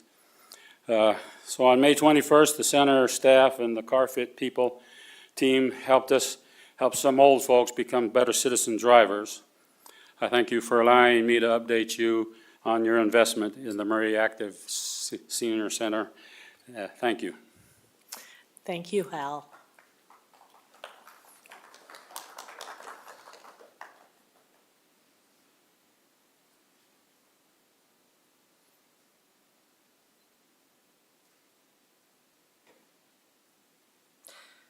Okay, seeing no more citizen comments, we'll continue on the agenda to the public hearings.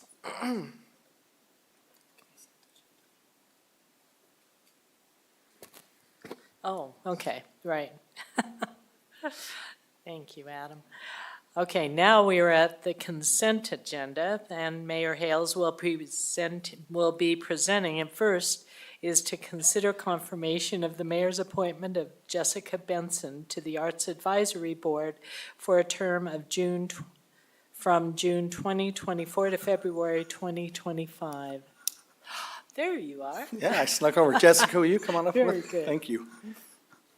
How are you? Good, good to see you. This is Jessica Benson, and Jessica, we had the opportunity to meet with Jessica, Doug and I, and Lori, and let me just tell you, if you confirm her, you're going to be very happy because she knows her stuff. She's very involved, not afraid to share her views, and really highly recommended from Lori, and now we highly recommend her to you. So without further ado, we would like to present the name Jessica Benson for the Arts Advisory Board, as Diane said, term of from June 2024 to February 25. Now, why are we only going is that because we're catching up with a year? Yeah, okay. You're going to be on a lot longer than that, but I'm sure. All right. So now we'll turn it back over to you. I move to make a motion to confirm of the mayor's confirmation of Jessica Benson to the Arts Advisory Board for a term from June 2024 to February 2025. Do I have a second? I'll second that. Okay, we have a motion and a second. Is there further discussion? I'll just say, I've worked with Jessica, and she's amazing.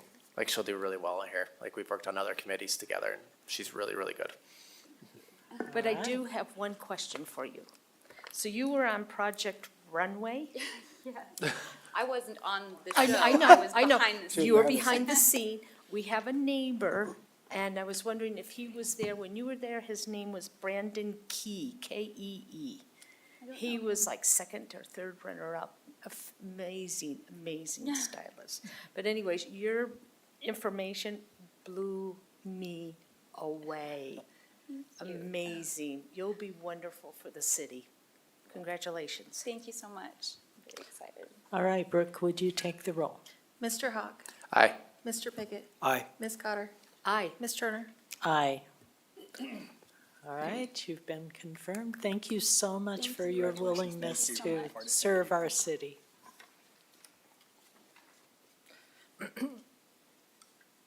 Okay, now we're at the public hearings portion. And the first public hearing is to consider an ordinance adopting the transfer of monies from the enterprise funds to other city funds, and Brenda Moore will be presenting. Hi, Brenda. Hello, this is the second of my 4 tonight.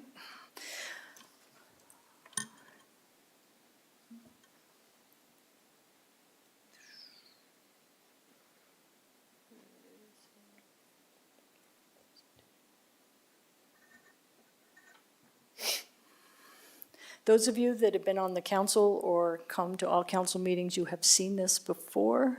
All I have done is change the numbers. This hearing is actually required by state law. we do transfer funds from our enterprise funds to our general fund. And because we do that, you also get to hear a discussion about administrative and overhead costs, that we also transfer costs from the general fund to the enterprise funds. So the difference, transfers or transfers out, a calculation on the enterprise fund side of a percentage of their revenue. It is a shareholder return on investment to the general fund to subsidize services that would otherwise require an increase in property taxes. It contributes approximately 7% of the general fund revenue, or this year it's $4.7 million. An administrative cost allocation is calculated based on a percentage of actual administrative services costs. It pays for centralized administration and professional services, including legislative, legal, finance, IT, and human resource services. Estimated cost to the enterprise funds is $4.6 million. Transfers to the general fund. Definition of a transfer is just the movement of cash or other resources from one fund to another. The purpose is basically where private sector utility companies are in business to provide returns on investments to shareholders. Murray City shareholders, the taxpayers and citizens, receive this return on investment as transfers to the general fund intended to subsidize services which would require an increase in property tax. It is a third of the land in Murray City is not subject to property tax. It's owned by either nonprofits or churches, or the state or other government entities. The methodology of this, it's calculated on 8% of budgeted revenues in the water, wastewater, and power funds. So this little slide, it basically shows all of the revenue that power will receive, and then that little orange spot is the amount that will be transferred out. And same with the wastewater fund and the water fund. It works out to 8% of their revenue, and not all revenues. It's not interest revenue. It's not, when power sells power to other companies, it's not that. So in the general fund, you've probably seen this slide many times. I did change the color for you this time. The transfers coming in is 7% or $4.7 million. If you notice, property tax is $12 million. If we were to have to make up that 7% for property taxes, you would be looking at approximately a 35 to 40% property tax increase. And I don't think we would ever want to do that. And hopefully the state, this is why we're doing this presentation, it's required by the state to make sure people realize that part of your utility bill is being sent to our general fund. That also makes sure that that tower over there that's paying utilities also pays for the police that service it. The Public Works project transfer, we're also doing that. Need to mention that in this presentation because we are sending some enterprise fund money to, it's the MBA, but it's a governmental fund, so you can't do that without a public hearing, and this is the public hearing. The following funds are sending money to the MBA to work on that project of the Public Works. The administrative services cost allocation, it requires an accounting breakdown of how money in the enterprise funds is being used to cover administrative costs. That's what we're talking about. The one where our allocation is supported by a cost study performed in 2012, you're going to say that's 12 years old. That's okay. Nothing has really changed. We haven't added any funds. We haven't, besides being in a new building, nothing has really changed, so that is still good. The departments considered as allocation model are the council, the mayor, the finance department, utility billing, human resources, the city attorney, city treasurer, recorder's office, IT, and GIS. The facilities department has been added, And they're allocated based on the number of facilities they are responsible to take care of in each fund. So this is kind of how the administrative cost allocation goes. We're allocating $10.8 million, and the general fund keeps 54% of that. So, and then the other power gets 18%, water, wastewater, and it's based on how, like the attorneys, based on how many, back in the study, how many contracts did they have to do for each department? What do they work for each department? Finance. Utility billing is 100% allocated out to the enterprise funds because that's all they do, is they collect utilities and sign people up. There's just a picture of how it is allocated.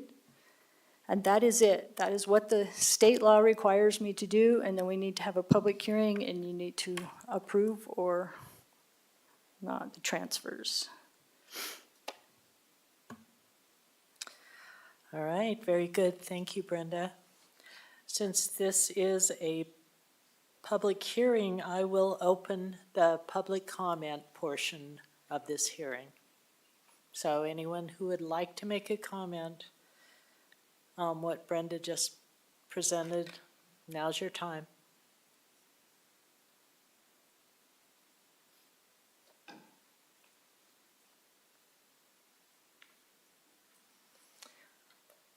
Okay, we'll close that portion and send it to the council. Are there any comments at this time for Brenda?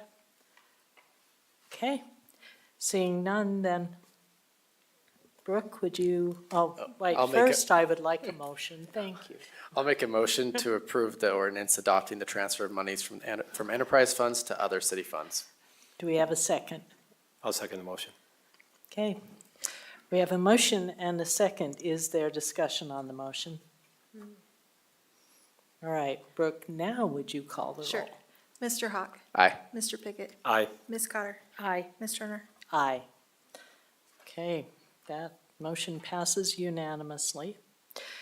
Now we'll go to the second public hearing, and that is to consider an ordinance approving and adopting compensation increases for the executive municipal officers of the city for fiscal year 2024 through 2025. Brenda? I'm sure glad Zach's on this too, because otherwise it'd just be me. Okay. Oh, Brenda. Actually, the first meeting in June usually is only me. MBA.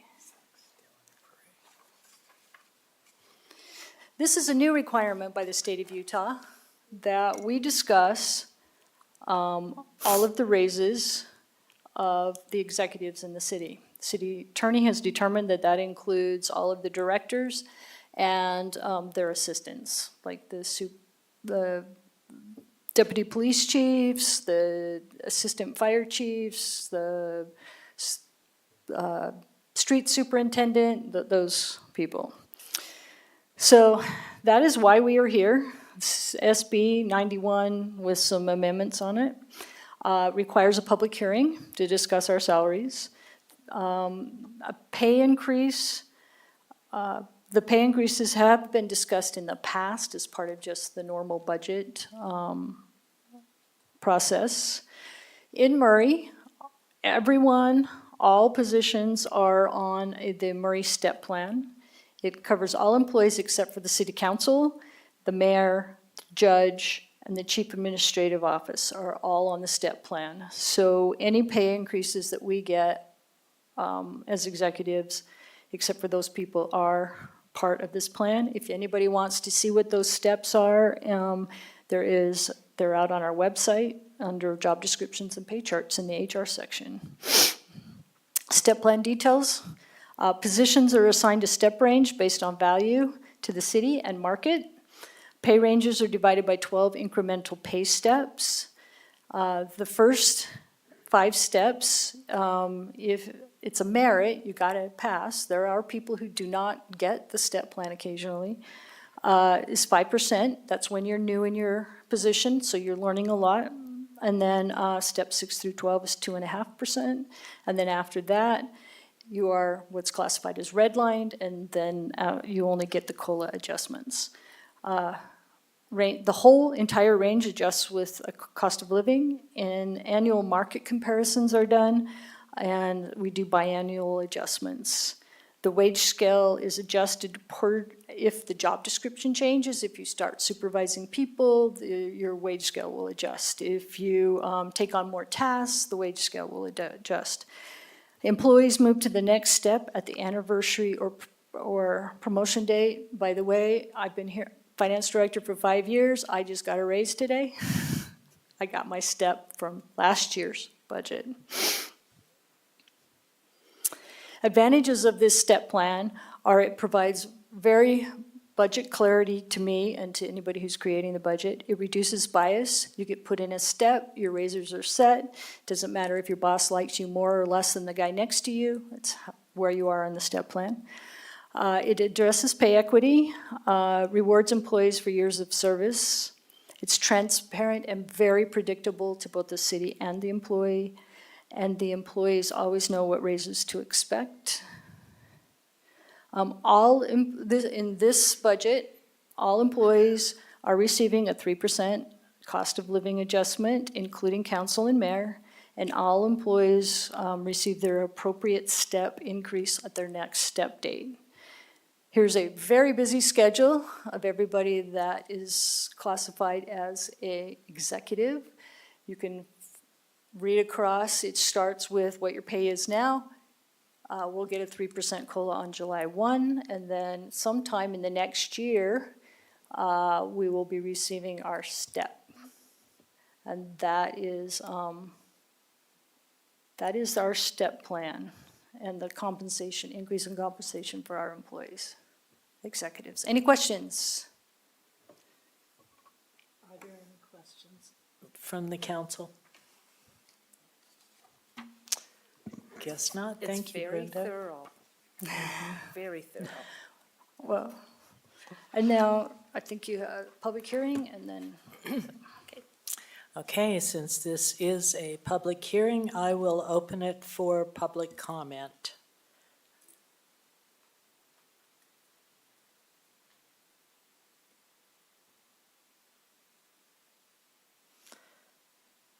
All right, seeing no public comments at this time, I will close the public hearing and send it to the council for further discussion or a motion.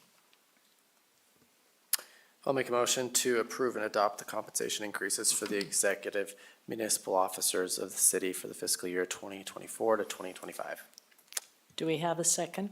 I second it. Is there discussion on the motion? Okay, seeing none, would you please take the roll? Mr. Hawk? Aye. Mr. Pickett? Aye. Ms. Cotter? Aye. Ms. Turner? Aye. Okay.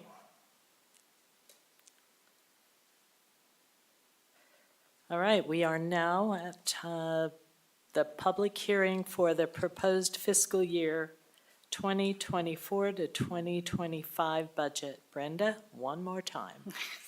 Let's get that one.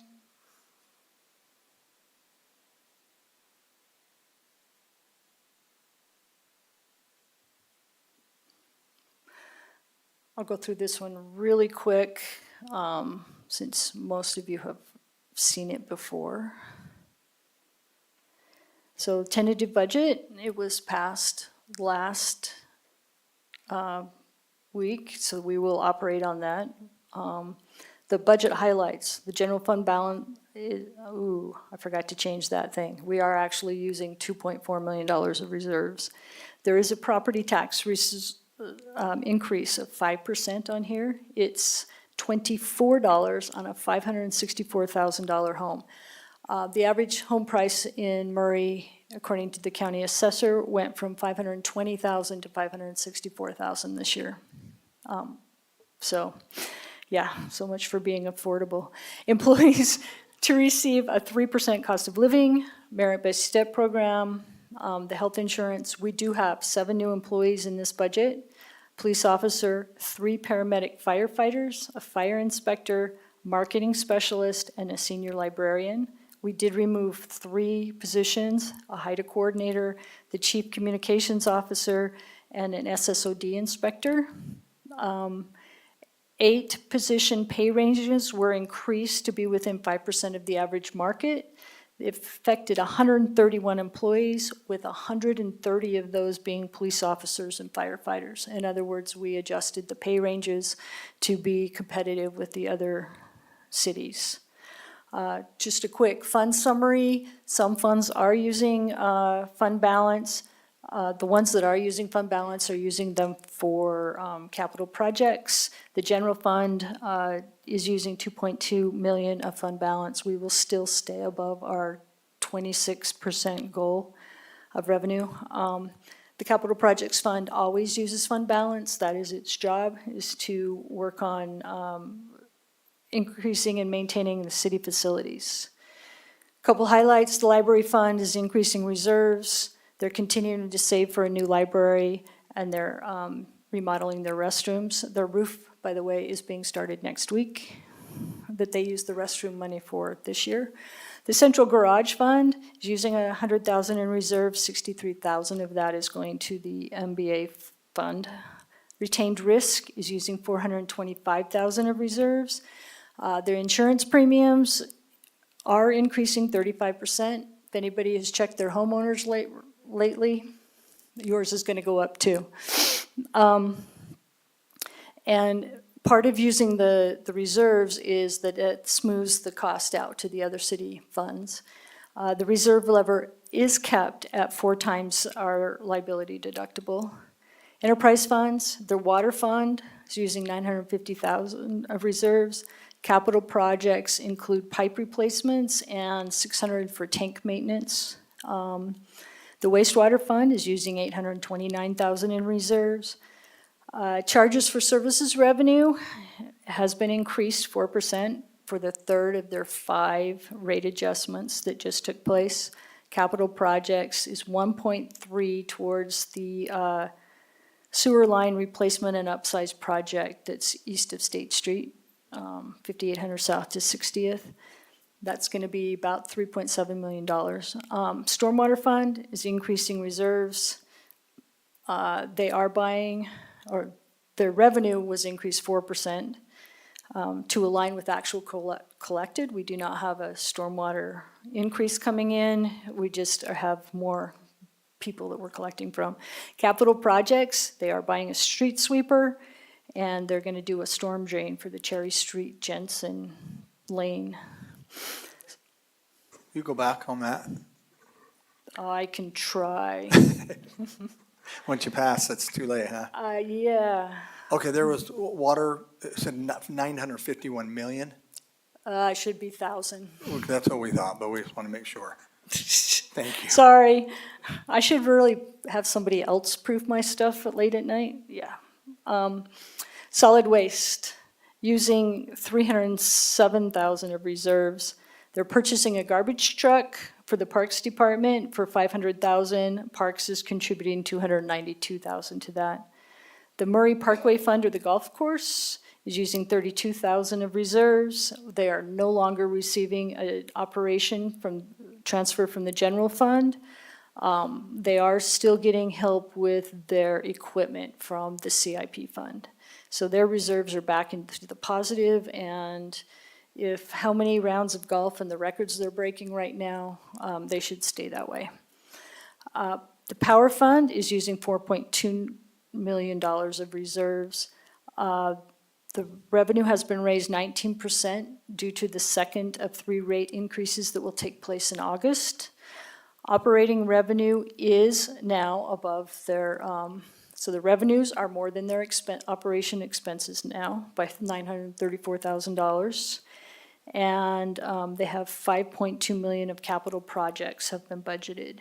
They're going to start with a transformer down payment of 1.5. That transformer's hopefully will be here in 3 years, and They're about $3.7 million apiece. There's two of them.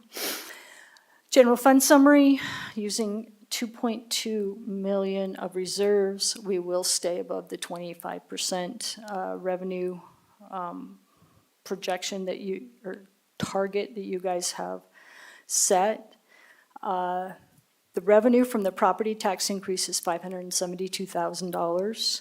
It's 5%. I've already mentioned the people that we're doing. The sales tax revenue budget is budgeted at 2023's level collected, less 1%. We may end up even this year with 2023's level. I'm holding my breath for the last 3 months. Personnel increased 5% and operations increased 6%. This is where it all comes from. Sales tax is our main driver, property tax is second, and then other taxes that we receive is the third one in there, various other things. Where we do it, where we spend it by function, police and fire are the two largest. Public Works is there. Public Works is only the salaries. All of their projects are, big projects are done out of the CIP fund. General government, Parks and Rec is 17%. So our big three are police, fire, Public Works, and Parks and Rec. And then I just wanted to mention the budget addendum because we didn't really talk about it. I added this in between the mayor's budget and your budget. These are the things that the employees and that Murray City always does that don't really fit into the 501c nonprofit thing. So my first request would be for our, at the top, there's one, 10,000, which we award grants and utility payments to low-income people who qualify for heat. We actually spent that within, I have 3 months left of the year, and we had spent our 10,000. We would like to raise that to 20, if that's okay with you. I am told that the other 501c3s have not requested all the money that's already in this budget, and I would just reallocate some of that. If it's okay, I'll bump that up to 20,000. You can just do an informal nod your head and I'll just take care of it. And it will be approved when we do our final budget in August. That'll be very helpful. We do have a lot of low-income houses that could use just our, it's not a lot of money from the city, but anything helps. And then there are the other things. Murray Library does food for fines, cultural arts, possibly give some tickets to their volunteers. The only one in here that really is a 501c3 is American Red Cross. They like to park their blood bank in our parking lots and stuff, so we need to have permission for that. So CIP fund, total projects. We're still working on the armory, need some equipment. Murray Mansion, another $500,000 to get that thing up to code and being a museum. Murray Theater, $500,000 for additional equipment. And then fire equipment, police equipment looks pretty low. We just moved all of their police cars, $660,000 into this current year. Street projects of $1.9 million. We're gonna start talking about and trying to get funding for the swimming pool renovation, and then purchasing a couple pieces of property for open space and parks. And the other thing I need to change on this budget is I forgot to put in the $300,000 the county is going to give us in revenue for the Vine Street Bike Lane project. So I will be adding that. So CIP will use less reserves. Any questions? Okay, thank you, Brenda. Okay, this is a public hearing. So I will open it for public comment, and just as a reminder, comments will be limited to 3 minutes. Step to the microphone, state your name and city of residence, and fill out the required form. Okay, public comments portion is open.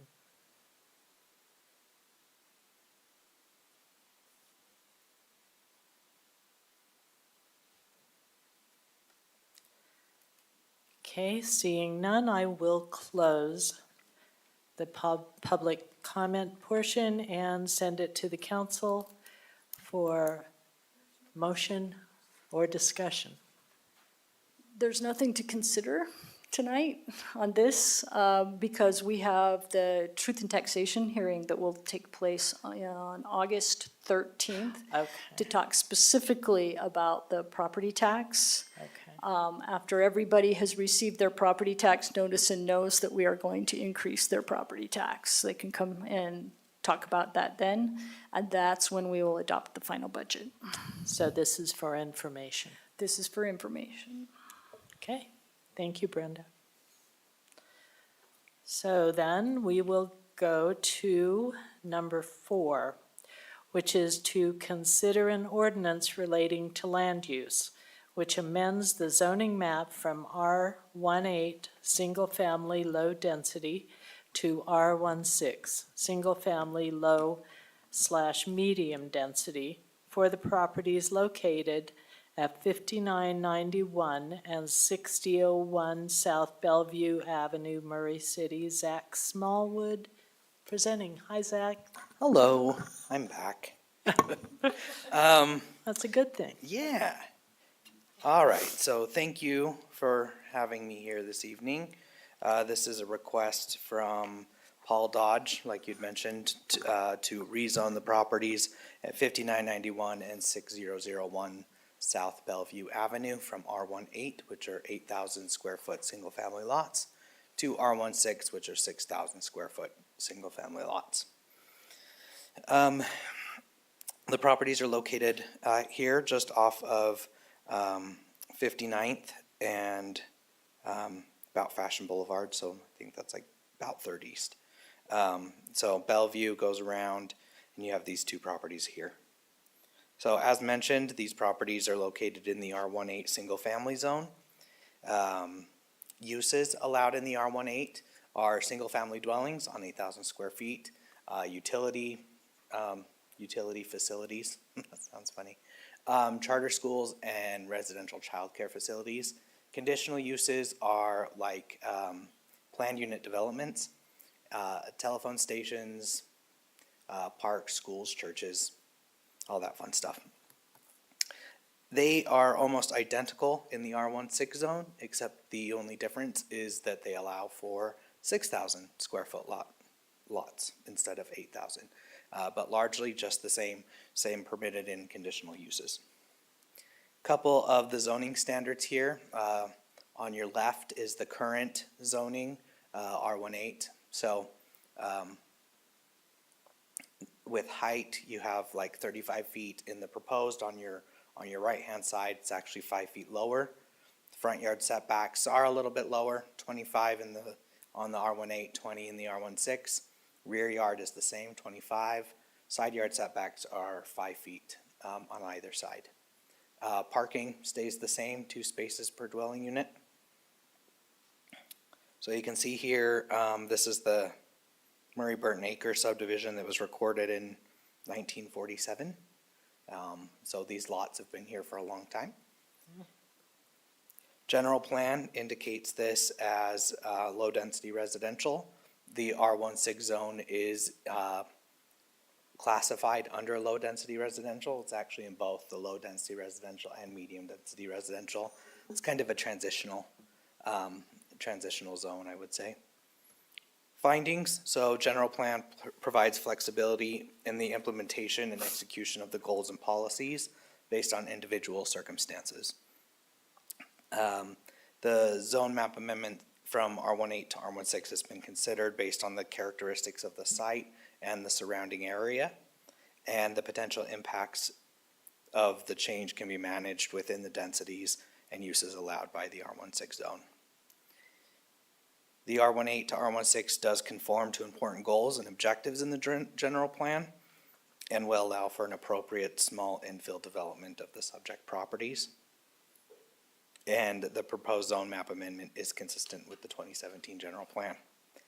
Lastly, the Murray City Planning Commission held a public hearing on March 21st of this year and voted 5-0 to recommend approval of the request.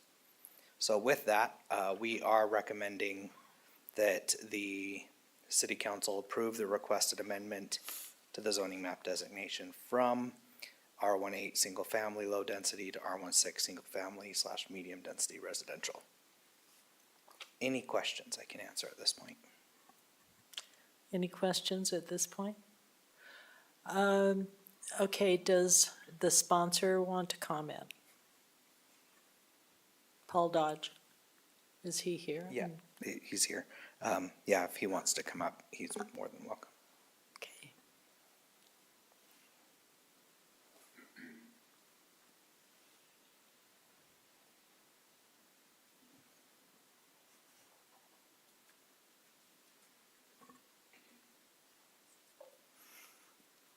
Welcome, Mr. Dodge. It feels like Groundhog Day. My only comment at this point is I'd like to introduce myself, and I don't, there's so much information in all of this. We have been working on this for almost 14 months now, and with the Murray staff, and going through meetings of what can we do, what can't we do, what's appropriate, what's acceptable. And everybody in the staff has just been amazing. It's like being part of a team in school where you were assigned several other people to work with and you had to come up with a presentation. But let me start by saying my name is Paul Dodge. I am representing Down Home LLC, which was formed approximately 27 years ago after the birth of my son Jeffrey, who has Down syndrome. So we did a little play on words with the Down Home and Down Home syndrome. My wife Patty and I have lived in Murray almost all of our married life. I personally have lived in or worked in Murray for over 53 years.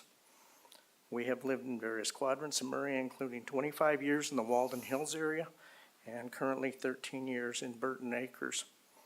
Our business has been located in Murray almost since its founding. Although I have retired, the business is still owned and operated by family, most of who reside in Murray. Along the way, we purchased our business location and subsequent parcels and nearby as our business grew. We've raised our children here, and they all attend Murray schools and graduated from Murray High School. Most of our grandchildren attend Murray schools, with 2 of them graduating soon from Murray High School. By the way, collectively, Patty and I have 7 children. Okay, so. Simply said, we have deep, deep roots here in Murray. In April of 2011, we purchased our current home on 450 East and 59 South. Our oldest son still lives in the home he grew up in the Walden Hills area, with his family and children. Sadly, our first experience on Bellevue, the very lots we're discussing tonight, sadly, our first experience in our new home was to be faced with a dispute by the property owners on Bellevue, the very lots we're talking about tonight. And it was in regards to access to the private lane. It took 3 years to resolve that dispute, in which we finally prevailed. Following the closure of the dispute, the owners, who by the way never lived in those properties, they put them on the market. We acquired them in an attempt to remove certain easements that existed to prevent further disputes concerning them. Our intention was simply that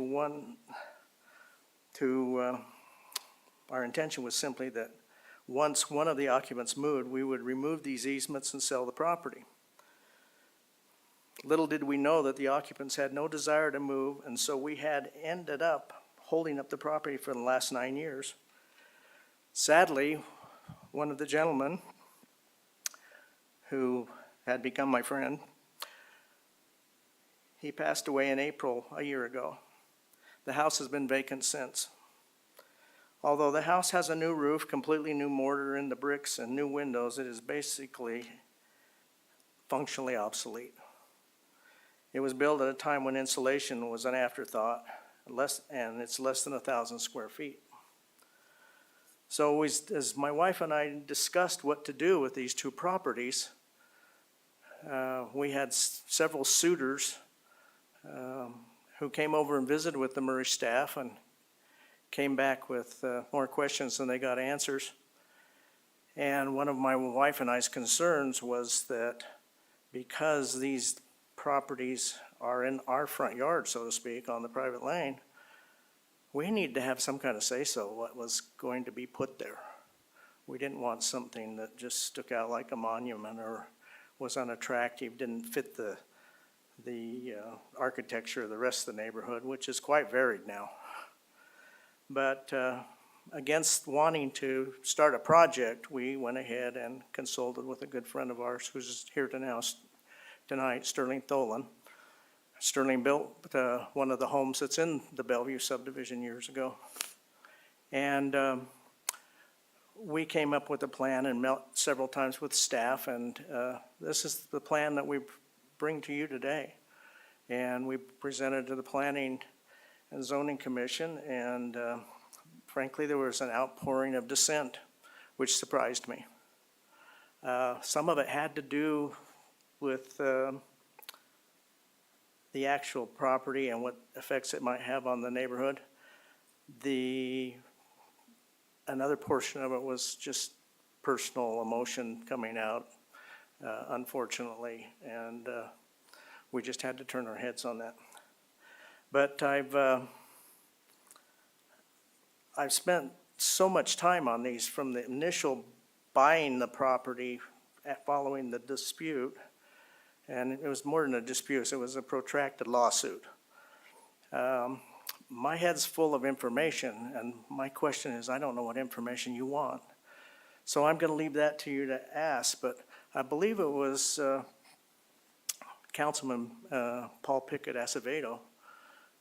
You asked the question during the Council of the Whole about how many properties in that subdivision were non-compliant with the 8,000 square foot. I can tell you that I spent time on the county assessor's site. There's 14. And if you include the first street to the north, or to the south, which my mind just went blank, there are 8 more. That's 22 homes that would not be built had Murray not along the way gave some kind of variance to. This zoning doesn't require a variance. If you change it, it just requires an acceptable subdivision plan. So I'm going to end here and leave it to the citizens to comment, and then let you discuss amongst yourselves and include me if you wish to find the other answers you're seeking, whether this is a good idea for Murray. It is, I agree, a historical thing. As you look at most of the R16 in Murray, it's in West Murray. Okay? There's nothing wrong with West Murray. I lived there for a long, long time. And there's nothing wrong with East Murray. And there's nothing wrong with our ideas because we intend to improve the community. This isn't a make money project. It's what's best for our situation, the city's situation, our neighborhood situation. And I'm sorry the other people haven't had time to acquire the vision we have of what will be there. And if you say yes, it will scare me to death because we got to go through with it. Thank you. Thank you, Mr. Dodge. Okay, again, this is a public hearing. So I will open this to public comment.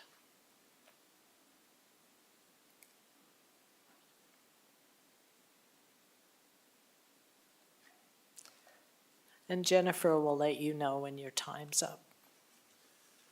Thank you. My name is Mark Lurie. I'm the direct neighbor to the properties. The address is 6011 Bellevue Avenue. I have no problem with anyone building on their property. I think it's a good thing. In fact, I'd love to do that myself. What I would like to address is the fact that, I'd like to quote Mr. Dodge, who said that he moved into the neighborhood because of its serene environment, and that's why I moved in there. I think everyone here probably lives in a home and probably has spent many, many, many hundreds of thousands of dollars to live in their homes, just like I have. And I feel like when you spend this kind of money, you expect something for your money. And in my particular case, I love spending time in my backyard. It's a tranquil, amazing backyard. And if you allow construction, a building, whatever it might be, I feel it's going to change. Well, in my particular case, 100% is going to change the view from the one window I have in my rear of my home. The back of my home has one window. That window will face whatever gets built on these properties. And if it's going to be 30 foot tall, odds are there'll be windows on a 3-story level that will overlook into my backyard. I think anyone here would agree that if their neighbor built a 3-story structure that overlooked your backyard, it would not make you happy, and you would fight it tooth and nail. So I'm not here to say don't allow this to happen. I'm just saying put yourself in my shoes and go, would you be happy in your homes where you live right now for your neighbor to build a structure that looks into your backyard directly? And that's really everything I have to say. Thank you very much. Thank you.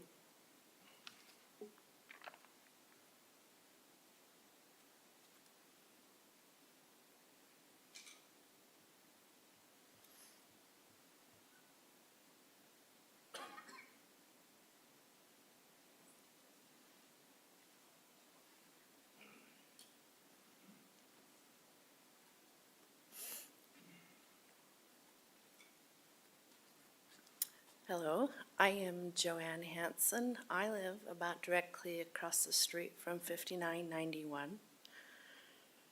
I have lived there for 20 years. And in the last 20 years, we have yet to see a 2-car parking lot home. We have seen upwards to 7+ vehicles at 6001.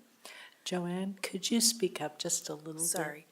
We have seen upwards to 7+ vehicles parked at 6001. So I keep in mind, if you allow these houses to go through, we cannot have that much traffic down our street. We have a small street. It cannot house 7 more per house to come down our street back and forth. The streets, we can't get plowed in front of their homes because they're parking on their streets. It is a problem. Keep in mind, we do not have sidewalks to keep our kids safe, so these sidewalks are the street for us. More houses means more people, means safety for our children. Yes, Mr. Paul Dodge did have one awesome tenant. I will give him credit. The other house is run down, currently has a dead pine tree, looks like it's ready to fall over. His properties are not maintained, and we get to look at it all the time. Unfortunately, our finest police department here get to visit our street at least 2 to 3 times a week for his property. We cannot have that. I myself and my next door neighbor have had to put vinyl fences around our property to keep us safe in our homes because of his tenants. I just ask, keep in mind, those of us around him have to deal with your choices. And we do not want the problem renters that he has had to reflect on us anymore. I do not want more surveillance cameras on my home to keep me safe because I live across from his tenants. So please keep that in mind. Thank you. Thank you.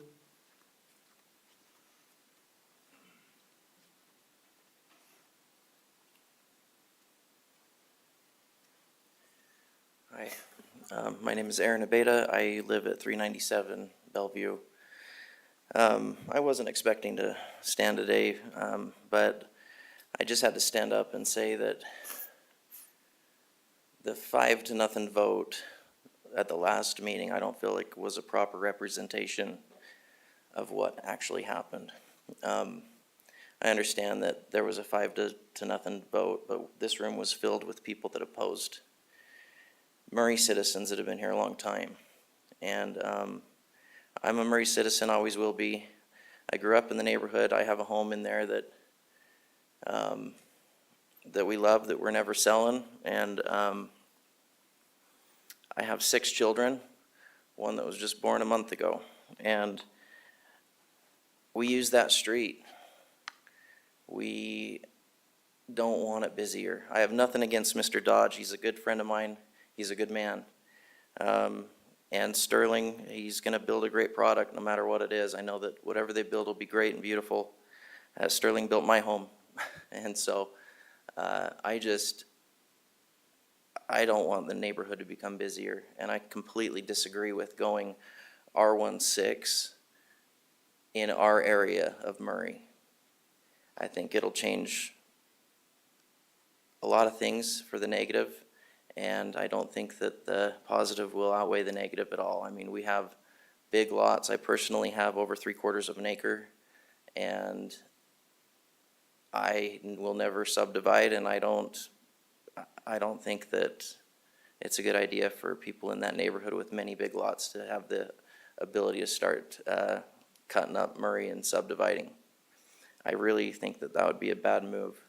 But more than anything, I guess I'm disappointed in some of the common sense aspects that have been overlooked or just said, okay, well, there's a variance or there's something set in place where we can't build accesses on a private lane, which I've walked that lane a million times, and there would be no problem accessing 2 more homes off that private lane where there's the utilities, fire hydrants, access, the width that they need and everything else. But accessing 2 more homes, 2 more families, the cars, the vehicles, and the traffic that it represents, I absolutely am against that on Bellevue where this is proposed. And I hope that you consider that. So, thank you. Thank you, Mr. Vila.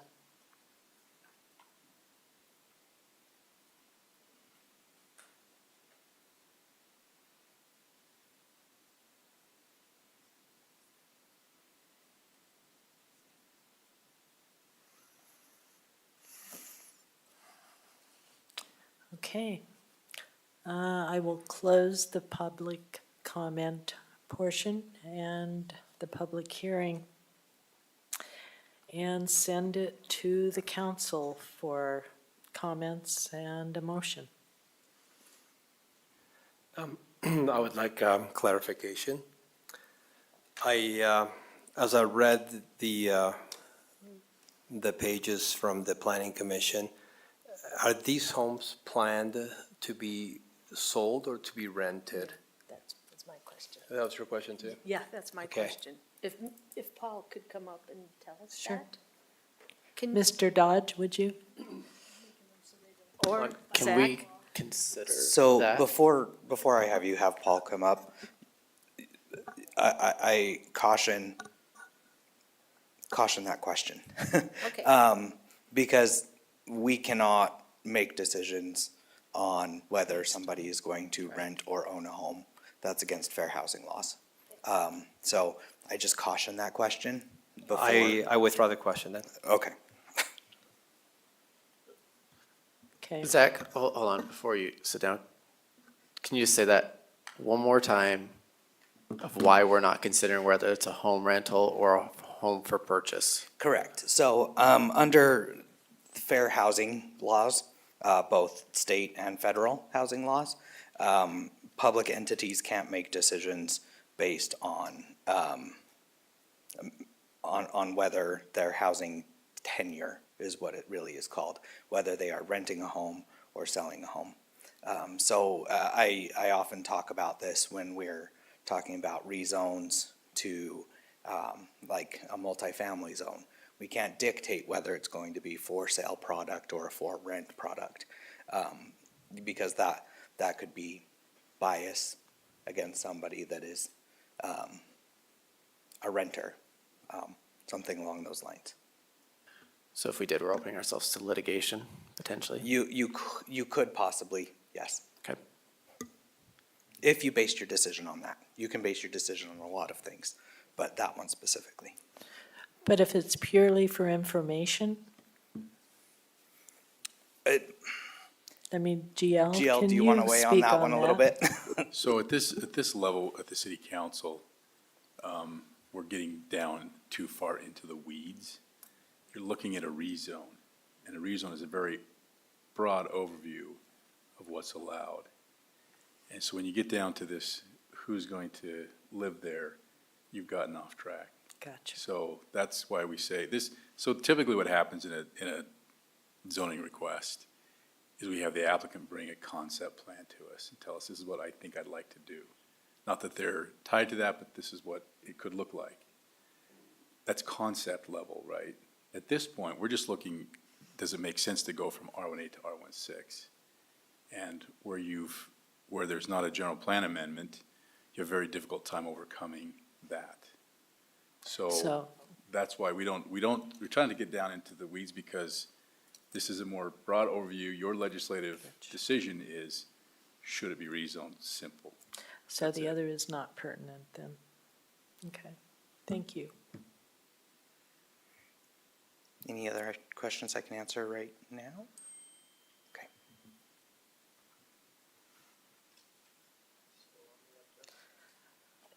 Do you have any other questions of Mr. Dodge?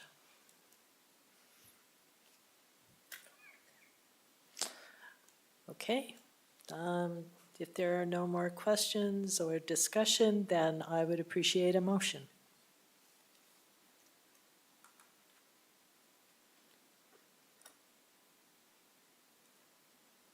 I move to make a motion on the ordinance relating to land use amends the zoning map from R18 single family low density to R16 single family low medium density for the properties located at 5991 and 6001 South Bellevue Avenue, Murray City. Councilmember Cotter, can I just, for clarification, is your motion to approve or deny? To approve. Thank you. Okay, do we have a second? I'll second. All right, we have a motion and a second. Is there further discussion?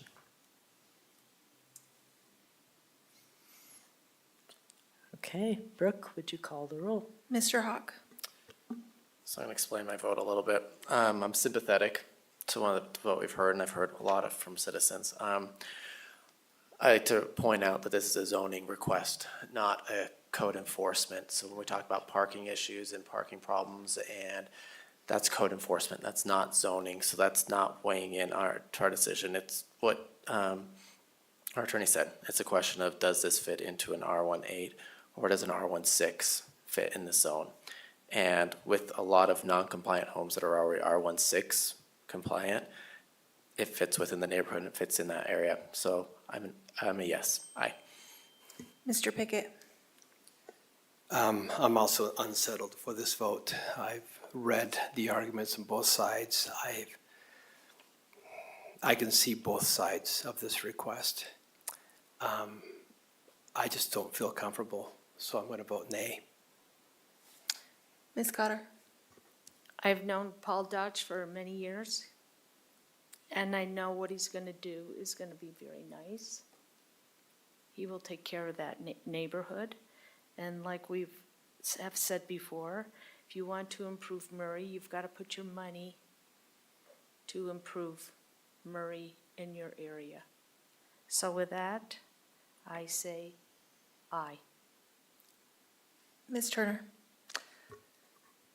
I'm also voting aye because of the issue that's in front of us, and hopefully not going to lose sight of that. And I do understand the other issues involved, so, aye. Okay.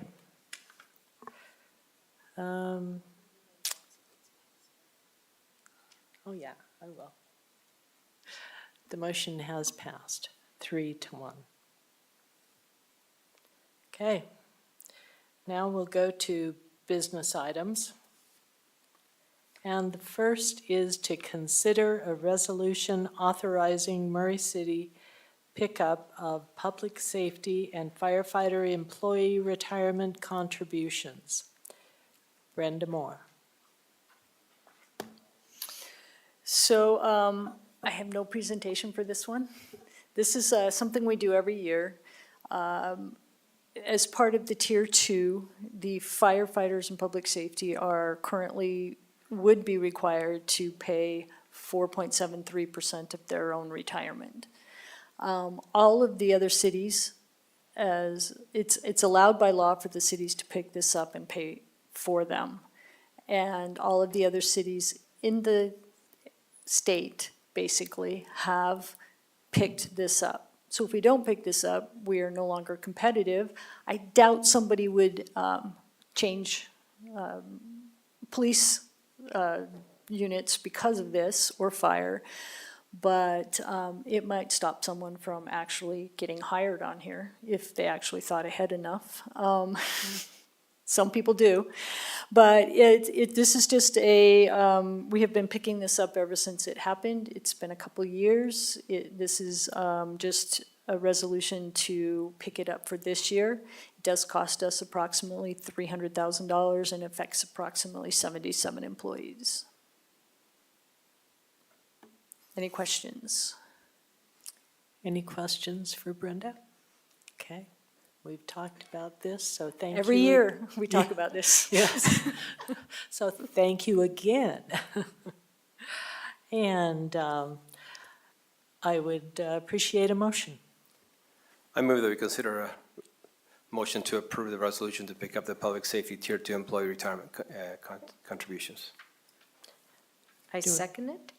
Thank you. We have a motion and a second. Is there further discussion on the motion? Okay, would you please call the roll? Mr. Hawk? Aye. Mr. Pickett? Aye. Ms. Cotter? Aye. Ms. Turner? Aye. Okay, the motion passes unanimously.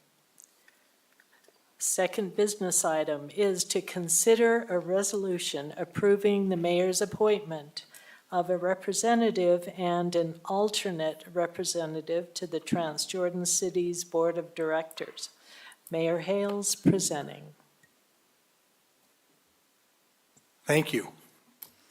Since Russ and, I don't see Aaron, okay. I don't have to go out there then, I'm gonna stay here. We are asking, Lynn Potter retired, who used to be the representative, and so we are asking the council to support us in, for a Transjordan City Board of Directors, Russ Kakala, who is our, what does he do here? I don't know why I went blank. Russ, I hope you're not watching this, Public Works Director. Public Works Director, you know. It's not like he's CED. And then his alternate, thank you, Aaron Frisk, who is in the department. So that is what we present before you. Okay, thank you, Mayor. You're welcome. All right, now, are there any questions for the mayor from the council? So is it Aaron Frisk or is it Josh Hill? I'm confused. Does it say Josh Hill in your packet? It says Russ Kakala, Public Works, be appointed. It is not Aaron. Aaron represented Russ today in our department head meeting, and I had that in my head. It is Josh Hill. Thanks for keeping me straight, Pam. I appreciate that. Well, I just said, I saw Josh Hill and I. Josh goes by or sometimes Aaron. Aaron Frisk. For heaven's sakes, I can't believe that just absolutely, yeah. Aaron was at our meeting today and I had him on my mind. It is Josh Hill as the alternate. Okay. Thanks, Because I ma'am. didn't know how to word that, so. Well, thank you for bringing that to my attention. Good catch, Pam. All right, if there are no further questions, then I would appreciate a motion. A motion to approve the mayor's appointment of a representative and an alternative representative to the Trans-Jordan Cities Board of Directors. Could I have a second? I second it. Is there discussion on the motion? All right. Hearing none, then would you take the roll, Brooke? Yes, Mr. Hawk, Aye. Mr. Pickett, Aye. Ms. Cotter, Aye. Ms. Turner. Aye. Okay, we're done with the business items. Now we are at the mayor's report and questions. Mayor. Did you notice how Brooke said Mr. Hawk? She was very clear on that. I saw the video last time, so. You know, would you allow me, and if you don't want to do that, this is okay, but I just noticed there's a scout out there, and we normally introduce them, but we haven't had scouts forever. Can we Oh. introduce the scouts that are here and what troop they're in? Oh, yes. Go ahead, Diane, I'll let you do that. Yes. Would you Just Would you stand. please stand and give us your troop number, introduce the fellows that are with you? We're Troop 197. And where are you located? Here. This is a treat. Thank you so much for being here. Thank you for welcoming us. We're Troop 197. We're out of the Greek Orthodox Church on Highland Drive. In where? And, Highland. I'm sorry, did you hear me? The Greek Orthodox Church on Highland Drive is where our troop meets, and we're open to anybody who wants to join us. And I have two scouts here tonight that are working on their citizenships of the community. There's four of them. I want to make sure I got it right. This is Connor Falkenrath, my son, and introduce yourself. I'm Henry Forbush. And they're just working on those badges, and welcome, thank you for having us at the council meeting. Thank you for being here. It's nice to meet you, young man. It's been a long time since we've had scouts. I know, it has been a long time. That's why I said that's Great- awesome. Great meeting for him to be here, too. I got to see a little things going on, but anyway. Well, great. Well, thanks, Diane. And just to mention a few things that we have library has Stories in the Park that has already begun, and Kim Fong said it's been wonderful. And the kids love it. We went down the other day and went down that trail, and it's pretty impressive. And they've done a great job. The poll. Now, Kim, where's Kim Sorensen? Is he here? There he is, hiding. It says opening Saturday. Was it not open for the weekend, the Memorial Day weekend? It's been open the last 2 weekends. Okay. Now it'll be permanent. So it'll be open this Saturday, permanent. And I'm sure a lot of people are ready for that to happen. And then, last but not least, June 15th, which is coming up this Saturday, is our centennial celebration. And, oh my goodness, it's 2 Saturdays. I saw someone do that. I thought, well, they're doing peace to me. And so, anyway, a week from Saturday, June 15th, and it's quite, if you pull it up on, Kim sent me the website. If you pull that up, it's amazing what they're going to have. They're going to start, the car show will start at 3 p.m., then the actual events will start at 4 p.m., and there'll be Murray Symphony, a free performance from them. There'll be food trucks, children's games, lots of pie and ice cream. I know, I want to say this, let me make sure to tell you that the South Pacific is going to be performing their production. And that will be at, Kim, is that 8 p.m.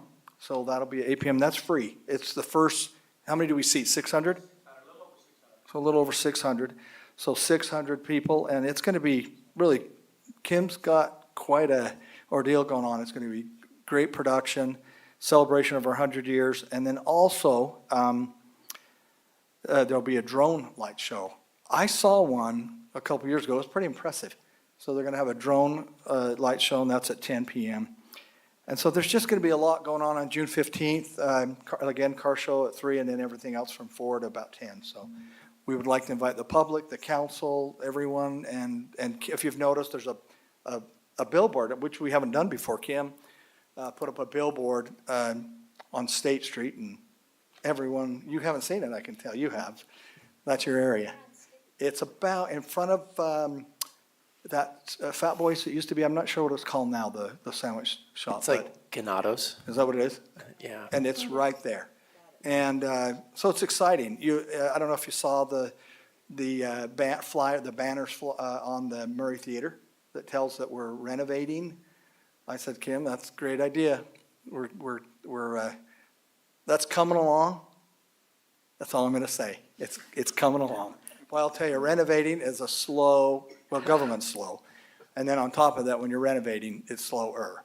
So, but anyway, we're excited to have all the armory and the things that Brenda showed you, the Townsend home, the mansions. There's a lot of things going on, and it's exciting. Also, I just want to make a comment. Welcome from the senior citizens. We're excited. You know what? That is a happening place over there, isn't it? That really Yes, is. it They is. have so It much is going on. awesome. If my dad were alive, I would have made sure he was over there all the time, because that is just a wonderful place, and needs a little fixing up here and there, and they're going to do it. So anyway, we appreciate you coming and presenting that today too. So thank you. Thank you. Any questions? I don't have a question, but I went to the Murray Symphony on Saturday. Amazing. That's cool. Amazing. My hat's off to those that were in the orchestra.